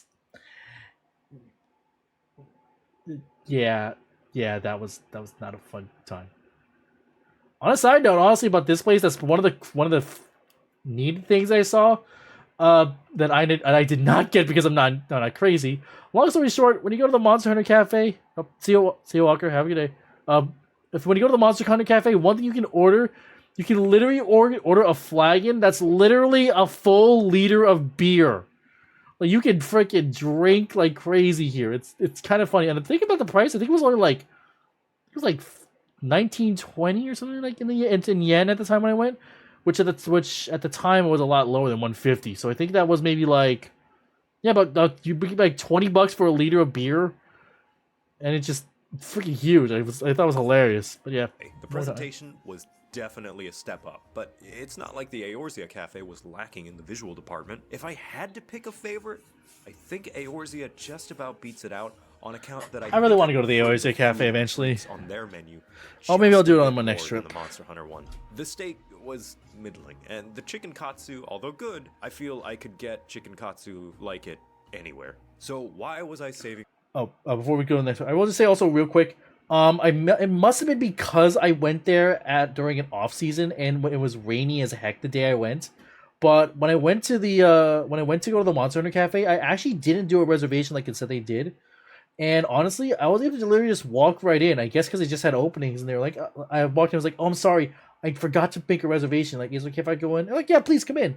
So I guess I either lucked out or it was just a really slow day. Honestly, given the time of year and the weather, I'm not surprised that it was pretty empty that it was going to be empty when I went. It was like it was like mid-February. It was early February. It was rainy. It was cold. So I guess people just didn't want to go out. So I got lucky, to just do a walk-in. Maybe if I go during that same time of year for the next trip, I'll be able to just do a walk-in to Eorzea, because that one, holy crap, getting a reservation was tricky. And it was kind of similar to what you will soon see Joe and Echo went through here. Let's go back to the video. My appetite. Well, because an hour after our time at Monster Hunter was finished, we needed to get to the Kirby Cafe by the Sky Tree. Because that was literally the only time we were able to nab when reservations opened up. I remember staying up at 3 a.m. to help Echo book this thing, and having 2 or 3 of our selections immediately getting snatched up by someone before we finally got one. We tried to book a 3-person seat so Emily could be included, but every single 3-person It's pretty neat, slot although was you'd be booked literally going halfway around the world to go and there, I basically, mean I'm guessing. immediately. But it's pretty, it's Not to neat. mention, you have to include your name in Japanese. So Echo and I were frantically trying to translate our names so that we could type it out in katakana. It was probably the most stress our relationship has ever been under. Thankfully, we did secure the spot, but the only time slot we could safely grab was unfortunately only 2 hours after the Monster Hunter Cafe, and we weren't able to include Emily, who is very understanding and didn't mind. Thank you for your sacrifice so that we could enjoy Kirby. So off we went, walking fast, curb-bound to the subway. On the bright side, the trip had very few to no interruptions, and we actually managed to make it there early. We got a seat inside not too long after, and this place, although small, This one was does look pretty cute, very honestly. cute. At the front, we got to take pictures with a giant plate while wielding a giant fork and spoon next to Chef Kirby and Waddle Dee. And decorating the center of the cafe was Wispy Woods, the most beat-up Kirby boss of all time. My favorite part of the cafe was the atmosphere. Some jazzy Kirby tracks were being played all the while we were there.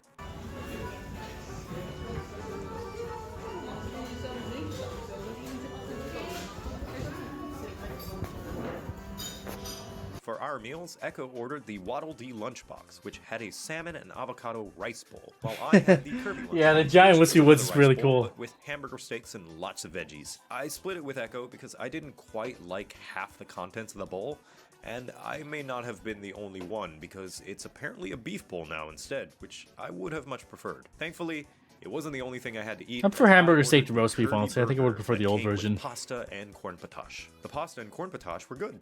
The burger was not. The bun was and the meat tasted dry. Echo said the salmon and avocado bowl was the best restaurant food she had ever had. But now, we faced a new problem. Having eaten at 2 cafes in just a few hours, we were stuffed. But Echo was determined to not leave until she had a dessert. We almost got the Kirby cake. Kirby the Forgotten Land. I am not a fan, so Echo would have had to eat the whole thing herself, which was not happening. She got the Kirby's fluffy pancakes instead, which was still strawberry, but far more manageable for one person. I helped a bit with the sides though. Echo says it was okay, but no regrets. And then it was off to the gift shop, which had tons of adorable Kirby memorabilia. God, And those most are really importantly, cute. Kirby Gachapon. Overall, it was a pretty good cafe, but I feel the food, at least aside from a few standout dishes, could have been better. The change in menu items since we've been there probably indicates that they were thinking or being told the same thing. What else that was nice about the Kirby Cafe is that it was directly connected to the Skytree Mall, to the point the exit out of the gift shop leads directly into the mall itself. So we browsed the mall a bit, made some impulse purchases, walked off 2 cafes worth of food, and overall had a nice time out. Back-to-back experiences aside, I'm still glad we got to do them both. At some point, while we were hanging out with Emily, there was a conversation along the lines of, Oh, Echo, you like Sanrio? Are you planning to visit the Cinema Roll Cafe? There's a Oh god, the Cinema cinema Roll room. Cafe? Oh, sorry, I just saw that, John. Really, Mega Man? so Yeah. today we went to Well, the Cinema problem Roll is, Cafe in the Shinjuku the Mall. problem when it comes to getting Gachapon is that unfortunately a lot of the time you're not gonna find the same one everywhere. Maybe like if you go like Gachapon stores slash rooms, I guess I don't know how to describe it. Basically, just areas that are just lined wall to wall with Gachapons. You'll be able to find a lot of the same ones at a lot of those places. But honestly, as you go around the streets, there are so many different ones that unless you know where they found it, which I'm sure the video would that you watch would show, it's going to be difficult to try to find the ones you want. The one that I remember, the one time I did the most was back in 2010 when I did my first one. I was a big fan of Super Sentai back in the day, which, in case you guys don't know, is Japanese Power Rangers.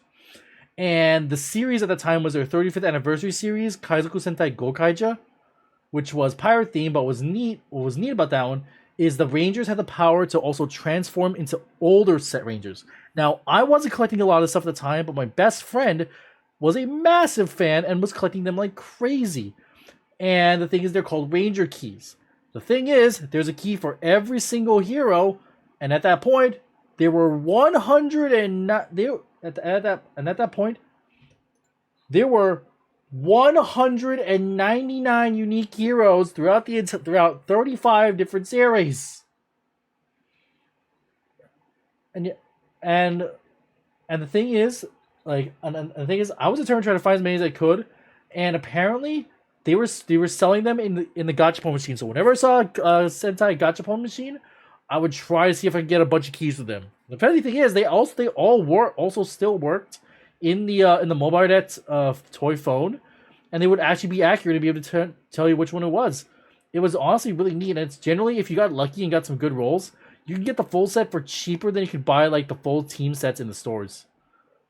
And yeah, I'm gonna be honest. Some Power Ranger sets, they just did their own thing and just used the footage. That was early on. Later series, like I know Samurai for sure, they were very faithful to the original theming. Sadly, Power Rangers is gone now. As at this point, Saban's done with turning them over. But honestly, with the way that even Sentai is going, it's a little sad that unfortunately, Sentai is kind of going down the drain. It's not bad by any means, but there's been some weird choices with them. Yeah, that last season was the last we did freaking whatever it was. Well, actually no, they did use some original footage. They stole a bit of the footage of the mech for Cosmic Fury. They stole the mech from Uchu Sentai Kyudanger. They used the mech from there, but they completely did their own original story. They didn't use any of the original story in that one, which in my opinion was sad because Kyudanger was pretty freaking peak. It was great, but they did not do anything with the story for that one. But other than that, yeah, Power Rangers. But yeah, Sentai is still going on strong. They're about to reach their 50th official team. Number 1 Sentai Goals Yuja. 50 teams over freaking 50 years of this. It's freaking awesome. Kamen Rider is going even longer. They're on 55.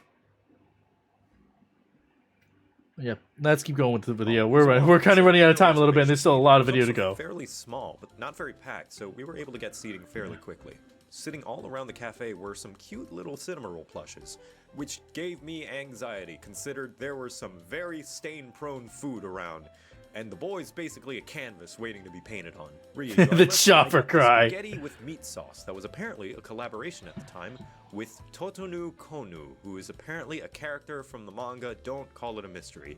I have no idea what the manga is about. I am only learning about this now as I am writing this script. Echo, meanwhile, got the blue curry in the sky, which was a pretty basic rice and curry dish with a few bits of meat thrown in. For drinks, I got some sort of blue drink, of which I cannot for the life of me find what it was called, but I remember it being okay. While Echo got this mustache That's drink, cute. the Vienne coffee. We also both got a dessert, since we didn't really have anywhere else to be that day, so might as well. I got a stack of pancakes, while Echo got a parfait. Basically, all the food at this cafe was really, really good, so props to the cooks. There was an adorable little corner merch store that had a load of roll-themed items, and I had to hold Echo back from grabbing just about everything off of the shelves. It was a humble little cafe. Hey, look what it is. If you're gonna go to Cinema Roll Cafe, you can't include people. You can't not include Iron Mouse, the queen of Cinema Roll. Nice enough to stop for food.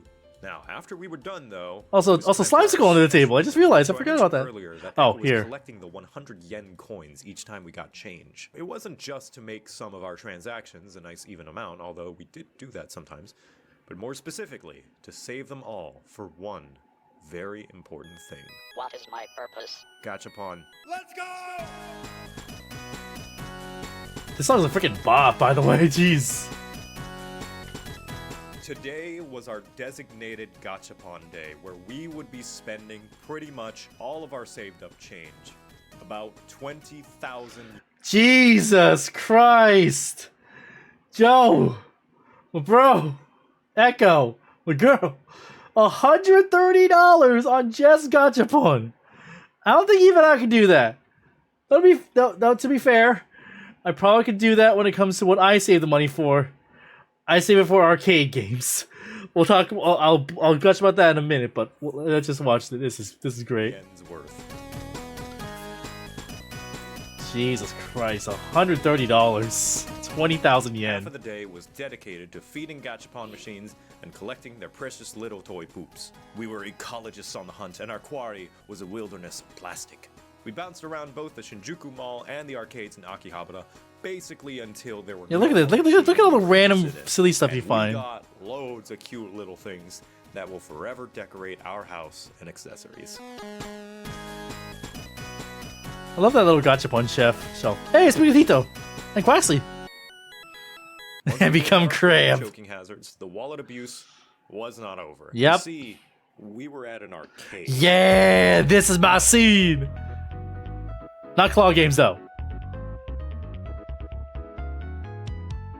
And although the gachapon was no longer interesting us, the various prize games were still ripe.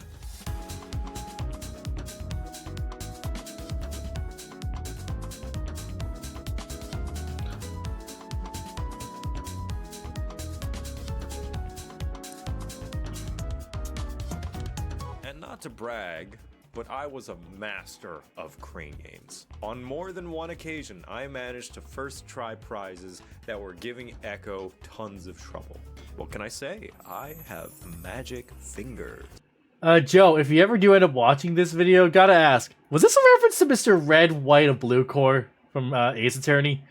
If it was, you have very good taste, my friend. It was a good day, and makes me wish we had these kinds of arcades in America. I want this meat. It's such a cute meat. I saw a bunch of these new mini ones. Like, I never saw these for the longest time. I only saw them recently. I tried doing something, but I felt like these ones were a little bit more of a cheat than not cheap, but like it's not as strong. Oh, Oh, that's Oh. suggestive. Yes, I was gonna say that looks very sphincterous. dude, that was not. That was almost. Oh no, this part. Actually, no, he talked about it later. Oh. All throughout our trip, we often would stop by any restaurant we'd come by that looked interesting to get food. Unfortunately, sometimes that can be playing Russian roulette with your stomach. And because of this, at some point, I had unknowingly eaten something bad, and I got food poisoning, which laid me out for nearly the whole week. I would spend the following 4 days in bed, doing nothing but sleeping and occasionally messing up the bathroom. But not me. Echo This is my time. video now. Haha. BRB Kabuhungi. I went to Daiso and I got a bunch of meds to try and help him feel better because there wasn't much I could do to heal him otherwise. So I decided to go out and have a girl day. That way he could just have the room to himself. I went to an IKEA and I got a hamper. I also went to Don Quixote, which is this huge superstore Don Quixote. where I got Don Quixote. Freaking crazy stores every time. The main thing about that you'll notice if you ever go to Don Quixote, Jesus Christ, the aisles are cramped. It is honestly, it's kind of tough to go if you have a backpack because man, that place is cramped as hell. Like this art does not do it justice. You are literally like the aisles are usually like wide enough for like maybe like you and a half to go through. It's crazy how packed some of the Don Quixote places you can go are. And you can find everything: snack food, toiletries, pretty much anything you could ever think of at these places. It's pretty great. some really cool colored contacts, but then at one point my phone nearly died, so I had to hunt down a Hey, McDonald's with cool wait. colored contacts. But then at one Is that Camilla? I think that's Camilla. Pretty sure that's Camilla. I don't know. point my phone nearly died, so I had to hunt down a McDonald's specifically so I could charge it, because I know they have outlets and charging stations. Once I felt like my phone Hey, was Ray charged Crown! enough that I It's could Ray reach Ramirez the house Jr.. to get home, I made my way out to the train station. Girl DM and again. then halfway there, I realized that I forgot my bag, my contacts, and everything that I just bought at the McDonald's. So I took off running back to the McDonald's, desperately hoping that no one stole all of my stuff. It was all exactly where I left it. Should I explain what the Big Pooh is? Yeah, Japan is again super safe, super trusting. Like if you forget something in like a spot, odds are either A, it's gonna still be there when you get back as long as it's not that long, or B, if it's been a lot longer, it's might. Oh God, sorry, just drank some water, burping a bit too much. You're going to probably find it over at like a police station. They might bring it to a police station, like a lost and found. Very likely. Like Japan's freaking great. Is here? No. Okay. I also went out and I scouted the Big Pooh, also known as the Asahi Beer Hall, for some super secret plans I have later. Foreshadowing. So yeah, I was out of commission for 4 days. To the point Oy, we basically 4 had to days. cancel any plans we had for that week. Ah, rip. It happens. It can happen. Another day for me to rest. And although it did suck that I basically had to give up a couple of days of this vacation, we even had to cancel going to a ramen festival we had planned. What really sucked, on top of it all, was the weight loss. I've never really shared this part of myself publicly because it's kind of an insecurity of mine, but I've always had a hard time staying at a healthy weight. I used to be underweight fairly often as a kid, and although I'm doing a lot better now, I'm still a decent few pounds short of where I'd like to be. It doesn't help that my main job involves sitting at a computer for hours, and my main hobby involves sitting in front of a television for hours. And I just picked up another hobby that involves me sitting at a craft desk for hours. Oh, that's great. I sit around a lot. But since our trip began, I had been eating 3 to 4 meals a day regularly, walking everywhere, going up and down stairs all the time, carrying around all our prizes and souvenirs. I'm not saying it was a workout, but it definitely put me on a healthier routine. Also love the little Mac. I started to gain some healthy weight, which is why it was extra sad that while I was resting up, I could only stomach eating like 2 crackers for a given day, because anything else would have been too much for me. And so I had lost a lot of the weight that I had gained, which was kind of sad. Why not exercise at home? Yeah, it's never that easy, unfortunately. But I understand that that's what he's going for. Today I was feeling marginally better, but a bit under the weather still. We finally got Beef Bowl, which I am still Yoshinoya. surprised it took that long to find. Sakiya, there's a bunch of places. Considering I would tug at Echo Sakiya. each time we passed I by, never really been to Sakiya. I used to go to Yoshinoya for this kind of stuff. Please. And I'm not kidding. Tied with the yakitori place, Beef Bowl is probably my #1 favorite thing to eat ever. To the point we proceeded to go there the next 3 days in a row. I love it so much, we now make Beef Bowl at home in America, and although it's not nearly as good, I still love it. Beef Bowl, my beloved. Yeah, gyudon's pretty good. Since I was feeling almost back to 100%, we decided to celebrate. We would spend the day Jared! at the arcade. This is my jam.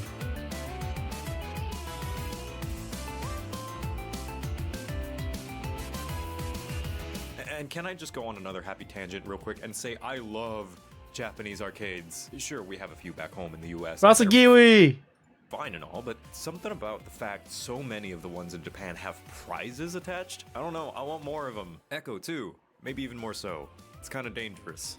We spent so much time and energy trying to get this one bunny suit Chika Fujiwara. We don't even watch or read Love is War. Echo just really wanted it and got so tantalizingly close. But we ultimately gave up when we had spent a collective 30 tries, which probably amounted to the same amount of money it would have cost just to buy the probably. figure. But to Echo, it wasn't about the figure. It was never about the figure. It was about winning. God, that stick one is such a hard one to What I win. love about the arcades is they almost always had a taiko machine. Yeah, this is my jam. I love taiko. I love rhythm games, but especially taiko. Something about having physical sticks to bang the drums. Plus, whoever's in charge of licensing the music for the game did a fantastic job because they have banger after certified banger. They even got Klonoa tracks in there. That's how you know it's a good game. All right, this could probably be my biggest tangent because this right here. This is my jam. They spent $130 on gachapons. I probably could spend $130 in an arcade, no sweat. I adore Japanese arcade rhythm games. They are so, they're so. Oh, wrong one. Oh, which one? There you go. They're so much fun. I love Japanese rhythm arcades. I'm gonna be honest, Taiko no Tatsujin, this one that he's playing, this was my go-to for a long time. But if I'm gonna be honest, other ones have recently taken a hold of it. And let me go and see if I can show some of them off.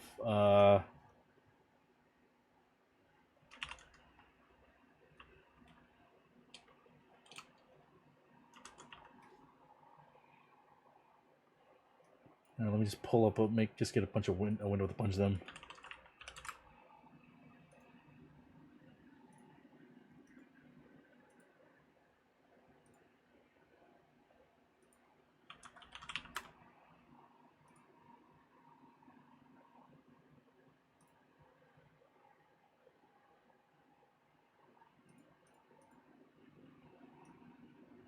Okay, yeah. Bring this window over in front of the video. There we go. Yeah, so these are the 3 that I played the most these days. So this one is probably the one I play the absolute most. I found this one on, I believe, my second trip when I was there. This one, it's as you can see, it's called My My. Basically, okay, let me go and get a better picture. Yeah, here we go. Yeah, My My. So this is a pretty fun one overall. There's a whole bunch of different ones. Basically, the gist is that you can see here with this picture. It's people call it the washing machine because of like just that's kind of how it looks. Basically, you have the big screen here, and there are three major types of inputs, or 4 of the newer ones actually. Either if you see a pink circle, tap the edge. If it's gold, then that means it's doubled up with something, so you know it's color coded. There are slides where you have to either press the button or tap the screen at that point, and then slide your hand across at the rate that the marker goes. And at newer ones, there are also special ones where it's basically just like a tap, where basically you tap the screen in a certain place. And as you can see, people because of the amount of sliding you do on these ones, people that play this one will always have their own gloves with them. Like it's always like a soft cotton glove to allow your hand to glide across the screen. And yes, I do have my own that I do bring with me. I usually had them for when we were winter, but ever since then, whenever I go to Japan, I will always pack them because I use them. I have them tucked in a little pocket of my backpack. I will always have them at the ready for if I ever find a My machine and I want to play some games. I love this one, and the best part, honestly, the best thing about Japanese rhythm games, most of them at least, some of them aren't, but the ones I play, like this one and a couple more we have up here to show, basically they let you play through it's 100 yen a game, which is cheap as hell, and they let you play through all 3 songs. Like in America, most of the arcade games, rhythm games like a DDR and the like the only ones we get here. If you fail the song, you're done, and you just wasted like $1 or like $1 or $2 worth of credits. It sucks. In Japan, though, with most of these machines, if you fail the song, you still get to play usually 2, I believe, and if you pass the 2, you get a 3rd one for free. So yeah, that's really cool. This is one I want to play a lot, and a recent one I discovered that I've heard about for a while, but I only got to try a couple trips ago. This one, it's called Chuni Them. For this one, basically, here's a good picture. You have the long keyboard here.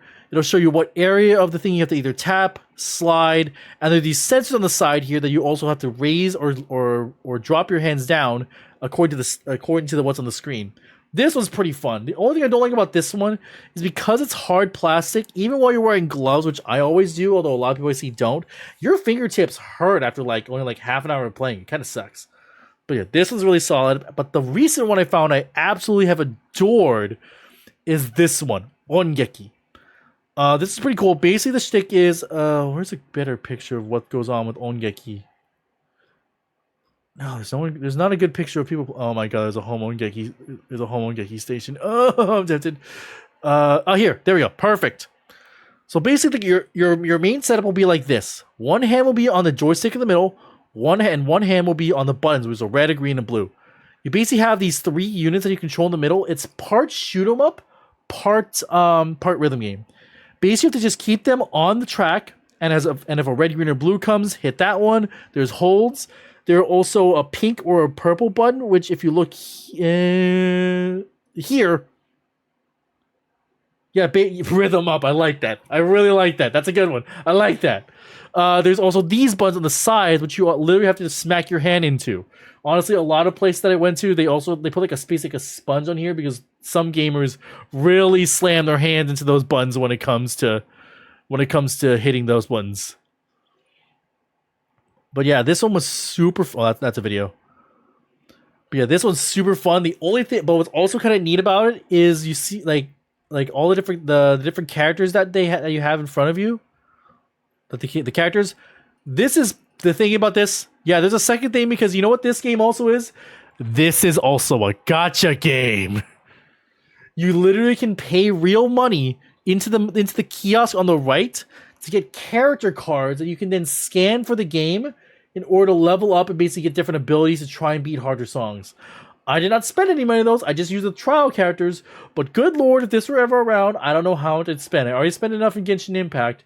This would be scary for me to have too close by. But yeah, these three I'd say Mai, Chunilum, Ongeki, and then of course Taiko are probably, in my opinion, the four main rhythm games I play whenever I go to Japan. There are a couple other side ones I've tried, Poppin' Music, Beatmania. Oh wait, last year I found this really big arcade that had like literally an entire basement floor dedicated to rhythm games. It was awesome. They had some old stuff there. Or old and new. They had that poppin' music. They had Guitar Freaks, which is like the originator of Guitar Hero. They had the newest DDR machines. It was great. But yeah, all right, we're wasting a lot of time. There's still like literally, there's still how long? There's like 15 minutes left in the video, and we're still not even done. Let's keep going. Yeah, long story short, I love our rhythm games. Oh, this is an important One thing I part. feel important to mention, I've been talking positively about Mai and Echo's experiences so far, because it was positive. But make no mistake, we have no delusions that Japan is some perfect paradise. Like any country, it has its own social, economic, and political issues. Its work culture, its rocky history with women and LGBT people, the state of its economy, and that these are problems that Japanese people are entirely aware of as well. I'm not bringing anything new to the table here. I personally don't feel informed or qualified enough to speak on them, as I'm just a foreigner. I am by no means trying to romanticize Japan. I'm also not trying to say that America is that much better either. We got our own problems, and some of this is the pot calling the kettle black.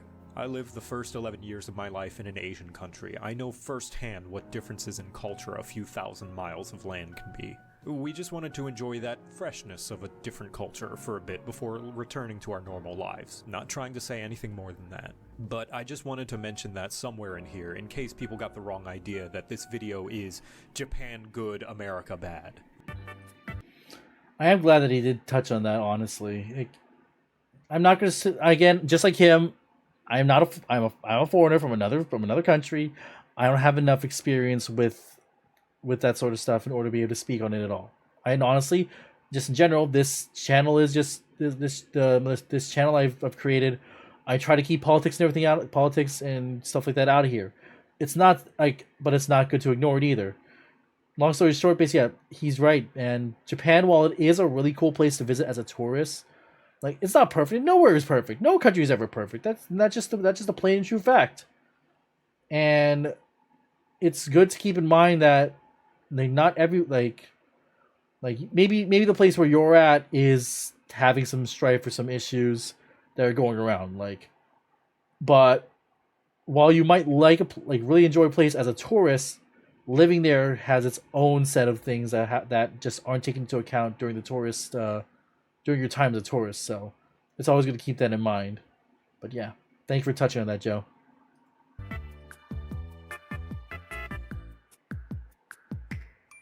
Today was a very special day for Echo because we were finally going to Sakaido, which Oh is god, a the massive pink supply warhammer stationery store, where I had to hunt her down several times because she kept escaping to look at another random part of the store. And who could blame her? This place was full of so many tempting supplies to grab. Hell, I haven't touched anything traditional in years, and I still fell victim to the allure of shiny new art supplies. And so I grabbed some cute little stamps, sketchbooks, and even had a few reference books for poses and outfit designs. This one's my favorite. The building itself was structured into having several floors, each floor specifically containing a certain kind of art supply. Like, the bottom floor was for stamps, stickers, and sketchbooks. The next floor would be something like paper of various weights, thickness, and material. And the next floor would be all pens, pencils, scissors, and... This place does look really neat to just look around, even though I'm not an artist. If you want to see specifically each and every item we got, and also a few more art stuff we came across just during our stay, Echo actually has a video going through each and every one of them. It was about this time as well that we were thinking, despite coming here with plenty of space in one of our suitcases for all the stuff we wanted to take back home, with how heavy all our things were getting and how much space it was all taken up, we would likely need to buy another one. And eventually did. Thankfully, we only needed that one.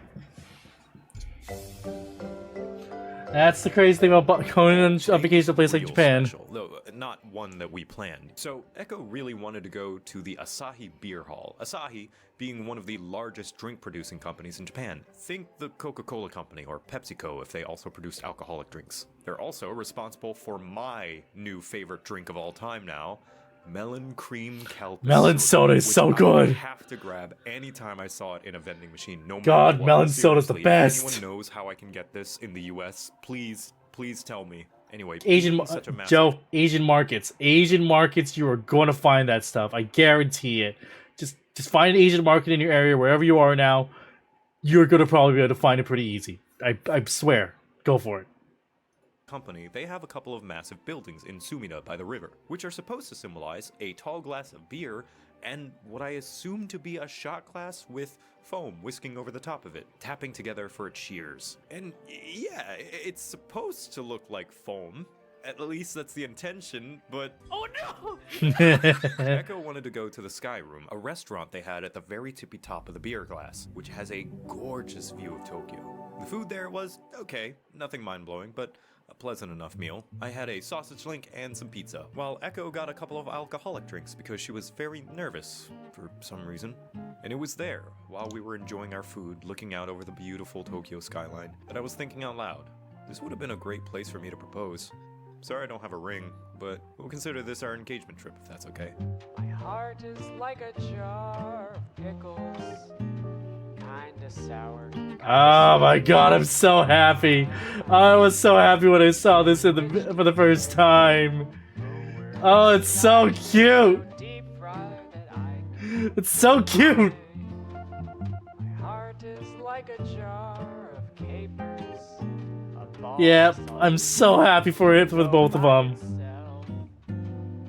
No pasta to compliment.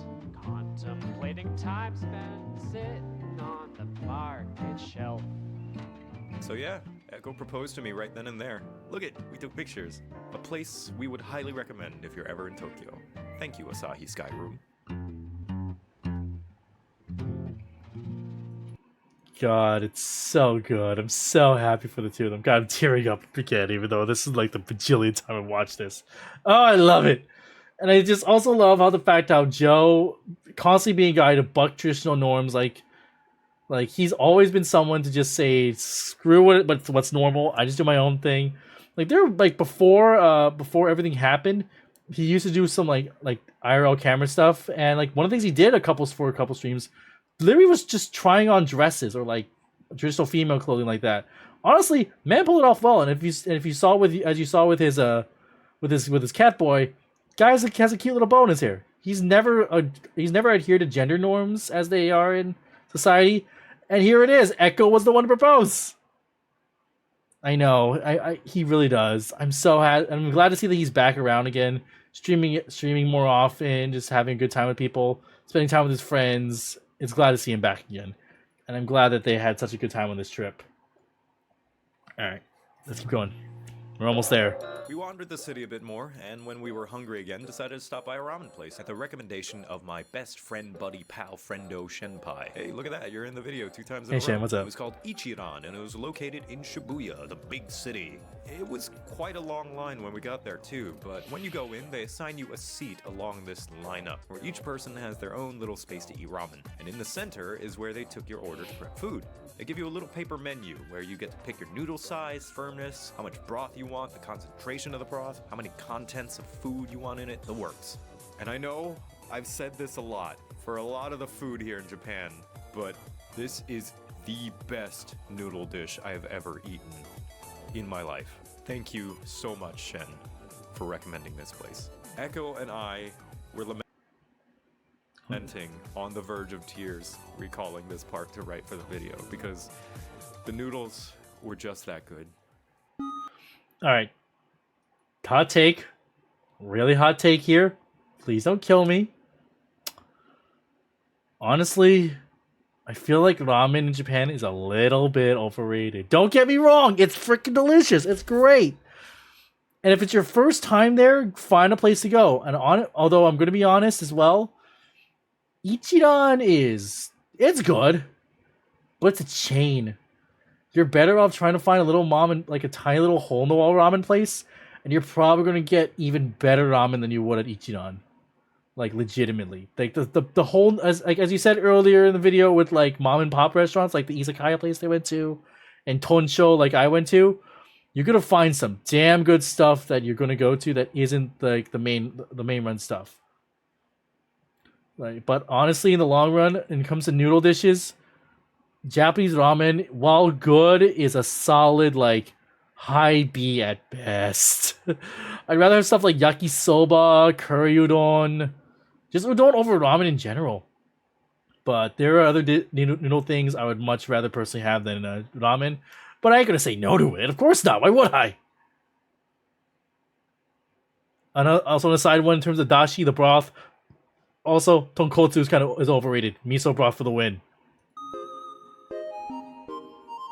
Speaking of food, today Echo wanted to go to a very specific onigiri place called Onigiri Bongo in Toshima, which was a bit out of the ways from where we were staying, but Echo insisted we had to go. It's And she wasn't the not only too bad. one, An hour because out by when we train. got there was a hefty line to get in. Like, we thought the ramen place was long. This was long. This place had a What was the guy with the big hat? probably the best onigiri place around. And you could tell because Also we Connor. got there at around early evening time, and by the time we finally made it in, the sun was gone. And credit to them, the rice balls were absolutely delicious. Was it worth waiting several hours? Echo thinks so. She sure does. She says it was worth it. That's what Echo says. I'm not saying they weren't Cute. delicious. Probably the best onigiri I have ever had. Would I be willing to wait the 2 to 3 hours again? We'll be ordering online next time. I found a really cool onigiri shop when I went there in my trip. The Too. final It was special great. planned event for our trip, the Ghibli Museum, which we weren't. Oh, able to I'm get gonna any gush about pictures this for part because too. They had a no-camera policy once you were inside the building. We were able to take some of the outside, which still looked beautiful, what with all the greenery and overgrowth around the building. If you don't know, Oh, trust me, Studio Japan is shut known off for by waiting for lines. inside Oh, the bare overgrowth around the trust building. me, John. Japan is known for having long lines and then people that are very, very willing to wait in them. Trust me. Anyway, If you don't know Studio Ghibli, yes you do, shut up liar. I love that bit. Various rooms and displays of the process the studio goes through to make their films, including entire albums of concept art, individual frames of animations, and even Yeah, people who recreations broke of the Hayao rules. Miyazaki's office. The whole building was laid out like a cozy building from one of their films. Very whimsical. Yeah, very basically. colorful, Oh, hey, very red and blue dense with of detail and OSP. color. And plenty of activities for kids too, including a fluffy cat bus play place, which Hey, Brett I'm Ultimus. kind of envious. I kind of wish that I could go Small- into, but too big. Sad cat. It was for kids, so we just kind of watched them have fun. There was a section of the museum all about the illusion of animation itself. Give me a second. I'll tell you more about something better. Dioramas, old film machines, just a bunch of cool old tech that would have been used to make animations before the streamlining of digital media came along. And at the very back of the building, they even had a theater for attendees to watch a cute little short film about two children, a human and a rabbit, and their rivalry over a playground area. This is gonna sound cheesy, but that Oh, is my such favorite a movie. Ghibli This is my vibe. favorite one. The atmosphere, the feeling of whimsy and nostalgia and childhood wonder was just about everywhere in the building. And that includes the cafe outside as well. Yep, the Ghibli Museum has its own themed cafe, the Straw Hat Cafe, which was... I didn't really like the food. I think the only thing that looked good to me were the french fries, which were extremely unflavored and soft. But whatever, that wasn't really a place to get lunch anyway. Regardless though, the museum itself was a great experience, and we got to keep our tickets as a souvenir, which each one was a few frames of film from one of the movies. Look, I got a bunch of fish. I think it's from Ponyo. That's the only movie that exists with fish in it. I'm pretty sure that was Ponyo. But no, yeah. So, again, another long tangent. We're nearing when we normally end, but that's okay. I expected this one to go a little long. The Ghibli Museum is pretty neat. I went there when I was really little. I kind of want to see if we can go again, honestly. Maybe I'll appreciate it more as an adult. But from what I remember, it's pretty small, honestly. Like, there's not a whole lot to do there. There's a lot of really cool stuff to look at, for sure. And probably the best part about it, in my opinion, was that one of the set pieces that you could go to while you were there was basically a large courtyard that was based around the courtyard from Sophie's from the hat shop in House Moving Castle. They had that. There was a giant statue of the robot from Castle in the Sky covered in the moss and everything. And in one of the windows, you could see a bunch of little dust bunnies from Totoro, which was absolutely adorable. But as for stuff to do there, it was not much to do.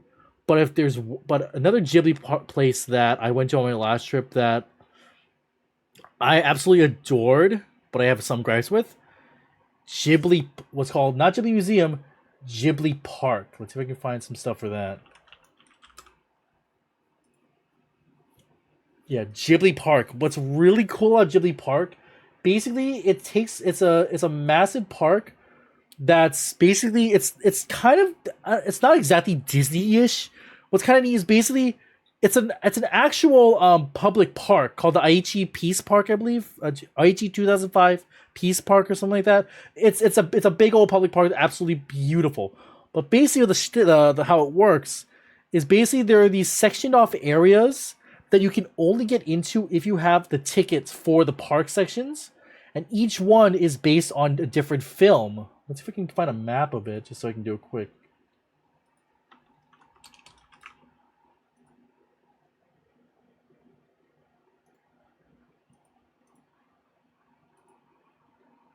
Yeah, that'll do.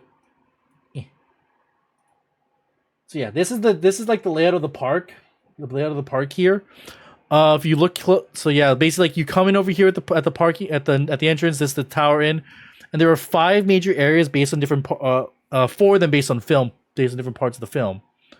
Up here is Dondoko Mori, Dondoko Forest, which is basically Totoro plus Nausicaa Valley of the Wind, I believe. No, Totoro and just mainly Totoro. You have the Valley of the Witches here, which is based off of Kiki's Delivery Service and Howl's Moving Castle. That's the best one. You have Mononoke Village, which is, as it says, based on Princess Mononoke and Nausicaa Valley of the Wind. And you have what was this one called? Children's Hill or something, based on The Cat Returns, and its prequel movie. I forgot what it was called. And then of course there's also the Ghibli Grand Warehouse. This is the big one that has basically like all the shopping and stuff with it. But basically, yeah, it's a big old park with a whole bunch of cool stuff to do. Basically, when you and honestly, I 100% suggest anyone go here. Again, it's in Nagoya, that central area between Tokyo and Kyoto. But the only negative I have of it is getting the ticket for the park was hell in a handbasket. Like, good lord.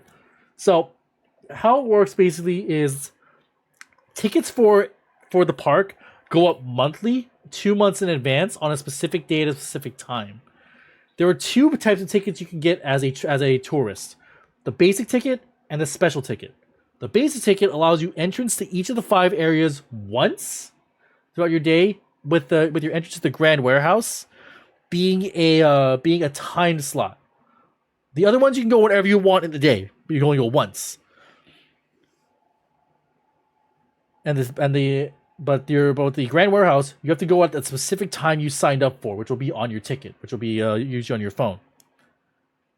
What's cool about the here is there are a ton of really awesome photo spots. And John, as you were saying, you want to touch the bus there at Ghibli Museum.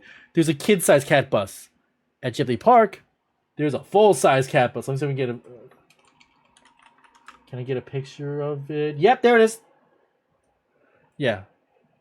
Full adult-size cat bus that you can literally go inside of and take pictures on. It's awesome.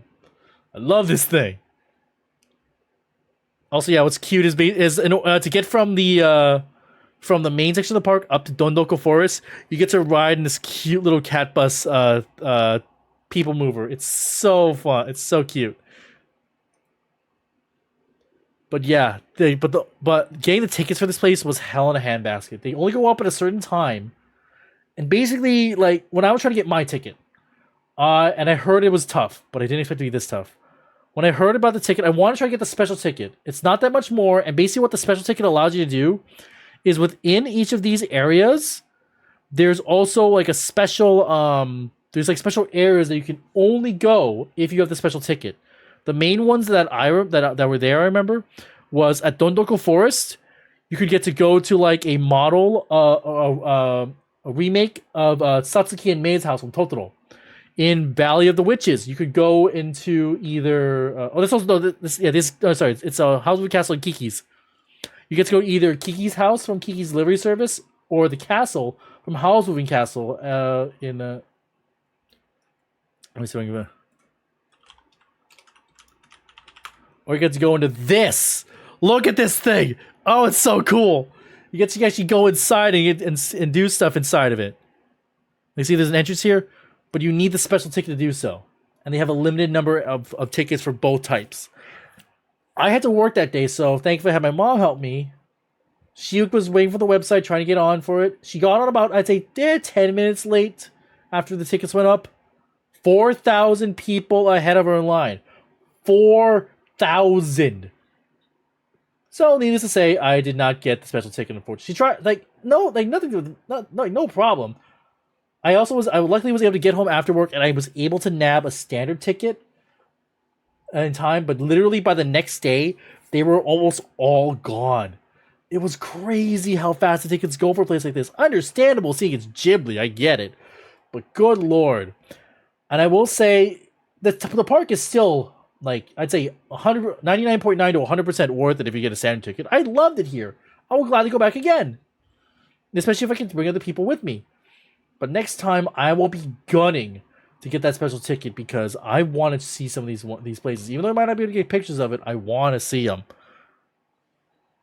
The Grand Warehouse, though, you don't need I don't think you need a special ticket for anything in there. You just get to go and check out the area and look around the place, and then when you're ready to go to the gift shop, and it leads right out. Really nice place, honestly. But no, yeah, Ghibli Park, in my opinion, is very much worth it. Joe, if you are going to watch this later, try this, and you are planning to go back to Japan with Echo. Try to see if you can go here, John. Get 100%. The yen is really good right now. I don't know how it is compared to I don't know what you guys use in Germany, whatever. I'm not sure. Compared to your guys' value. Let me take a look. Okay, use the euro. It is.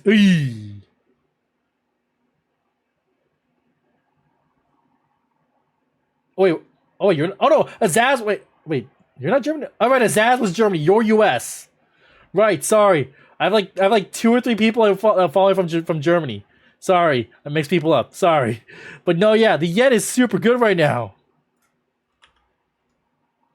Oh, that's what it was. Got it. But yeah, it's 152. Look at that. Even then, for what was it? What's the euro now? Yeah, oh my god, the euro is almost more is stronger than the yen. No, yeah, it fluctuates all over the place, but freaking. No, yeah, try to see if you can. It's worth it right now, especially with how the money is. It's very much worth it. But in my opinion, if you're gonna go, wait till if you want to try to have a more relaxed experience, go in the fall. It's not too cold yet. It's past this hot summertime. It's really nice. But if you want to go when it's if you want to go for the best visuals, I would probably try to say yes. Spring is probably the nicest time to go. Honestly, winter if you like the cold, don't go in the summer. It sucks. Anyway, video. Let's try to finish this off. We're almost there. This was our last full day in Japan, and we wanted to take care of a couple of last things. Firstly, we wanted to dispose of all of our plastic containers from the accumulated gachapon that we had played, so we hauled a massive plastic bag full of them, went to the Skytree, and deposited them into one of these large recycling stations that would have given us special bonus gachapon pulls if only our phones were Japanese and worked with the app that you needed. Alas, we were content with just plain old recycling. For now.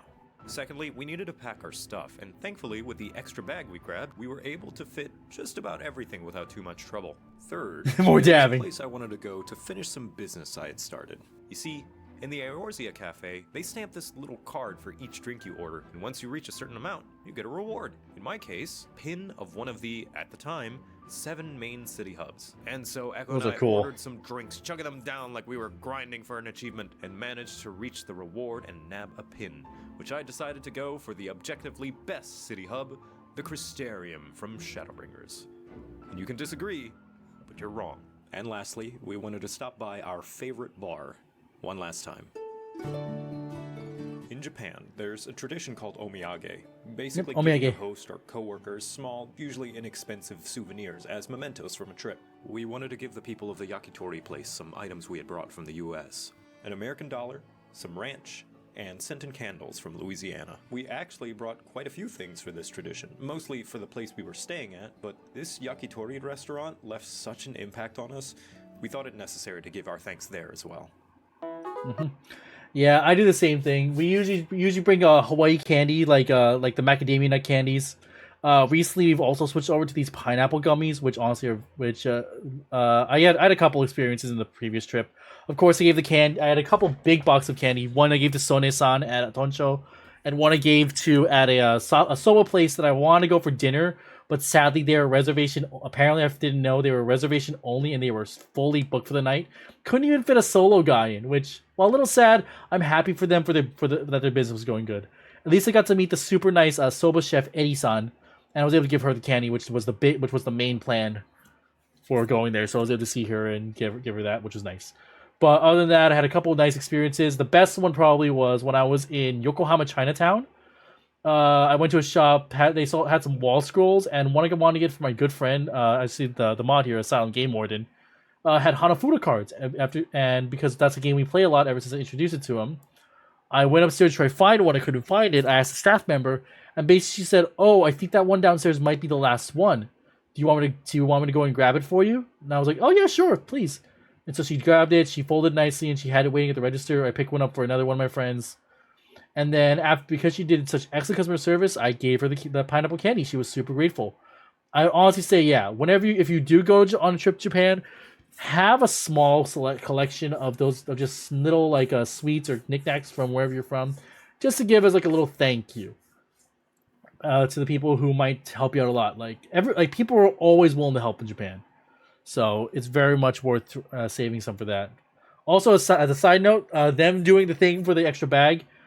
The one thing that my family always does, we don't go to Japan very often. Maybe like once every like 2, maybe 3 years. Just whenever either we have someplace we want to go, we're celebrating something or whatever. So as a result, what we'll usually tend to do is over that time we'll have our clothes will be used up. 20 pounds of cheese. Yeah, probably not. But what we do is that whenever we go, we'll pick out clothing that, while not like super ratty, are definitely starting to get to that point. There's still stuff we would wear in public, no problem, but they're definitely on their last. They're definitely starting to go towards their last legs. And basically, as the trip goes on, we'll literally be throwing away the clothes that we bring with us. The only stuff we'll bring like our shirts, underwear, and socks are usually all that type. Like socks have holes in it. Underwear, maybe the elastic's starting to wear out. Shirts are starting to get really faded. Those are ones that we'll just get rid of by the end of the trip. We'll usually pack for about half the trip, a little extra. Most hotels have laundry services, so you can wash your stuff there. We'll wash the clothes at a halfway point, and then from then on, every day we'll basically plan out and throw away a shirt or throw away some of it. Like usually the underwear and the socks will go one days. Shirts might be worn twice before they're thrown away. We'll Febreze them or whatever. And then that way, all that room that we have with clothing is now suddenly free for us to fit more stuff. Weights, we have extra weight, we have extra space. It works out fantastically. Although sometimes it still isn't enough in the case of when my auntie always needs, she's thankful whenever I come along, because she's always like, "Oh, hey, cool, you don't buy that much. I have an extra bag to put all of my stuff now." I don't mind, it's hilarious. But yeah, it's pretty good. Yes, Alpha and Jaden. Oh my god, those motherfuckers need to buy 8 extra suitcases for all their stuff. Jesus Christ. 8 suitcases, 2 extra backpacks. God. To be fair, the vast majority of the stuff they bought wasn't even for them. It was gifts for friends, which was really neat. But good lord, I've never gotten that far with my buying habits. How the hell did they keep it would never work out with me, because what I usually will tend to do is a half trip, half on Tokyo side, half on Kyoto side. Maybe in this last one, a small day trip, a small stint in Nagoya. I move hotels often. So as a result, I'd have to like pack all that stuff away, send it over to the next hotel via the Taco Bean service, which by the way is like a next day delivery thing, which is absolutely fantastic. Please make use of it when you go to Japan. But it's just, it would never work out for me with how much they bought if I were going to ever go for that level. I don't think I'd ever be like that, but yeah.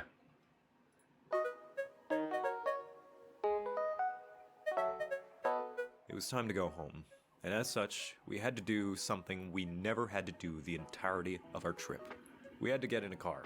Yeah, much as we probably could have walked our way to the airport using the metro. Yep, sorry to the we didn't wanna VTuber, have to whoever I'm haul blocking there, my luggage bad. all the way up and down so many stairs again. So we grabbed an Uber and got an extremely polite and friendly driver who spoke English incredibly well, much as he would hesitate to ever admit himself. He even offered to take care of our heavy luggage and was surprised and seemed to panic a bit when we were so eager and ready to load it ourselves, not wanting to inconvenience him. As we were saying goodbye to Tokyo, he made the drive so pleasant and calming. It was nice to have a full conversation with a Japanese person as the final capstone thing we did on a trip, like a host asking us if the stay was satisfactory. I'll never forget how happy he was to hear that we had a good time staying in Tokyo. For the second time this trip, a middle-aged the shopkeeper's down there Japanese behind man me. single-handedly repaired my house, solved my finances, and rebooted my favorite franchise. I love him. He dropped us off at the airport and was kind enough to even load our luggage onto some trolleys, which was a surprise to us. Geez, these are so convenient. Why don't we ever use the airport trolleys back home? We checked our You'll bags, see why. hustled through security, waited in a building with a very yonic ceiling, and then we flew back. That was it. We said goodbye to Japan. It was a good trip. I look forward to going back someday soon.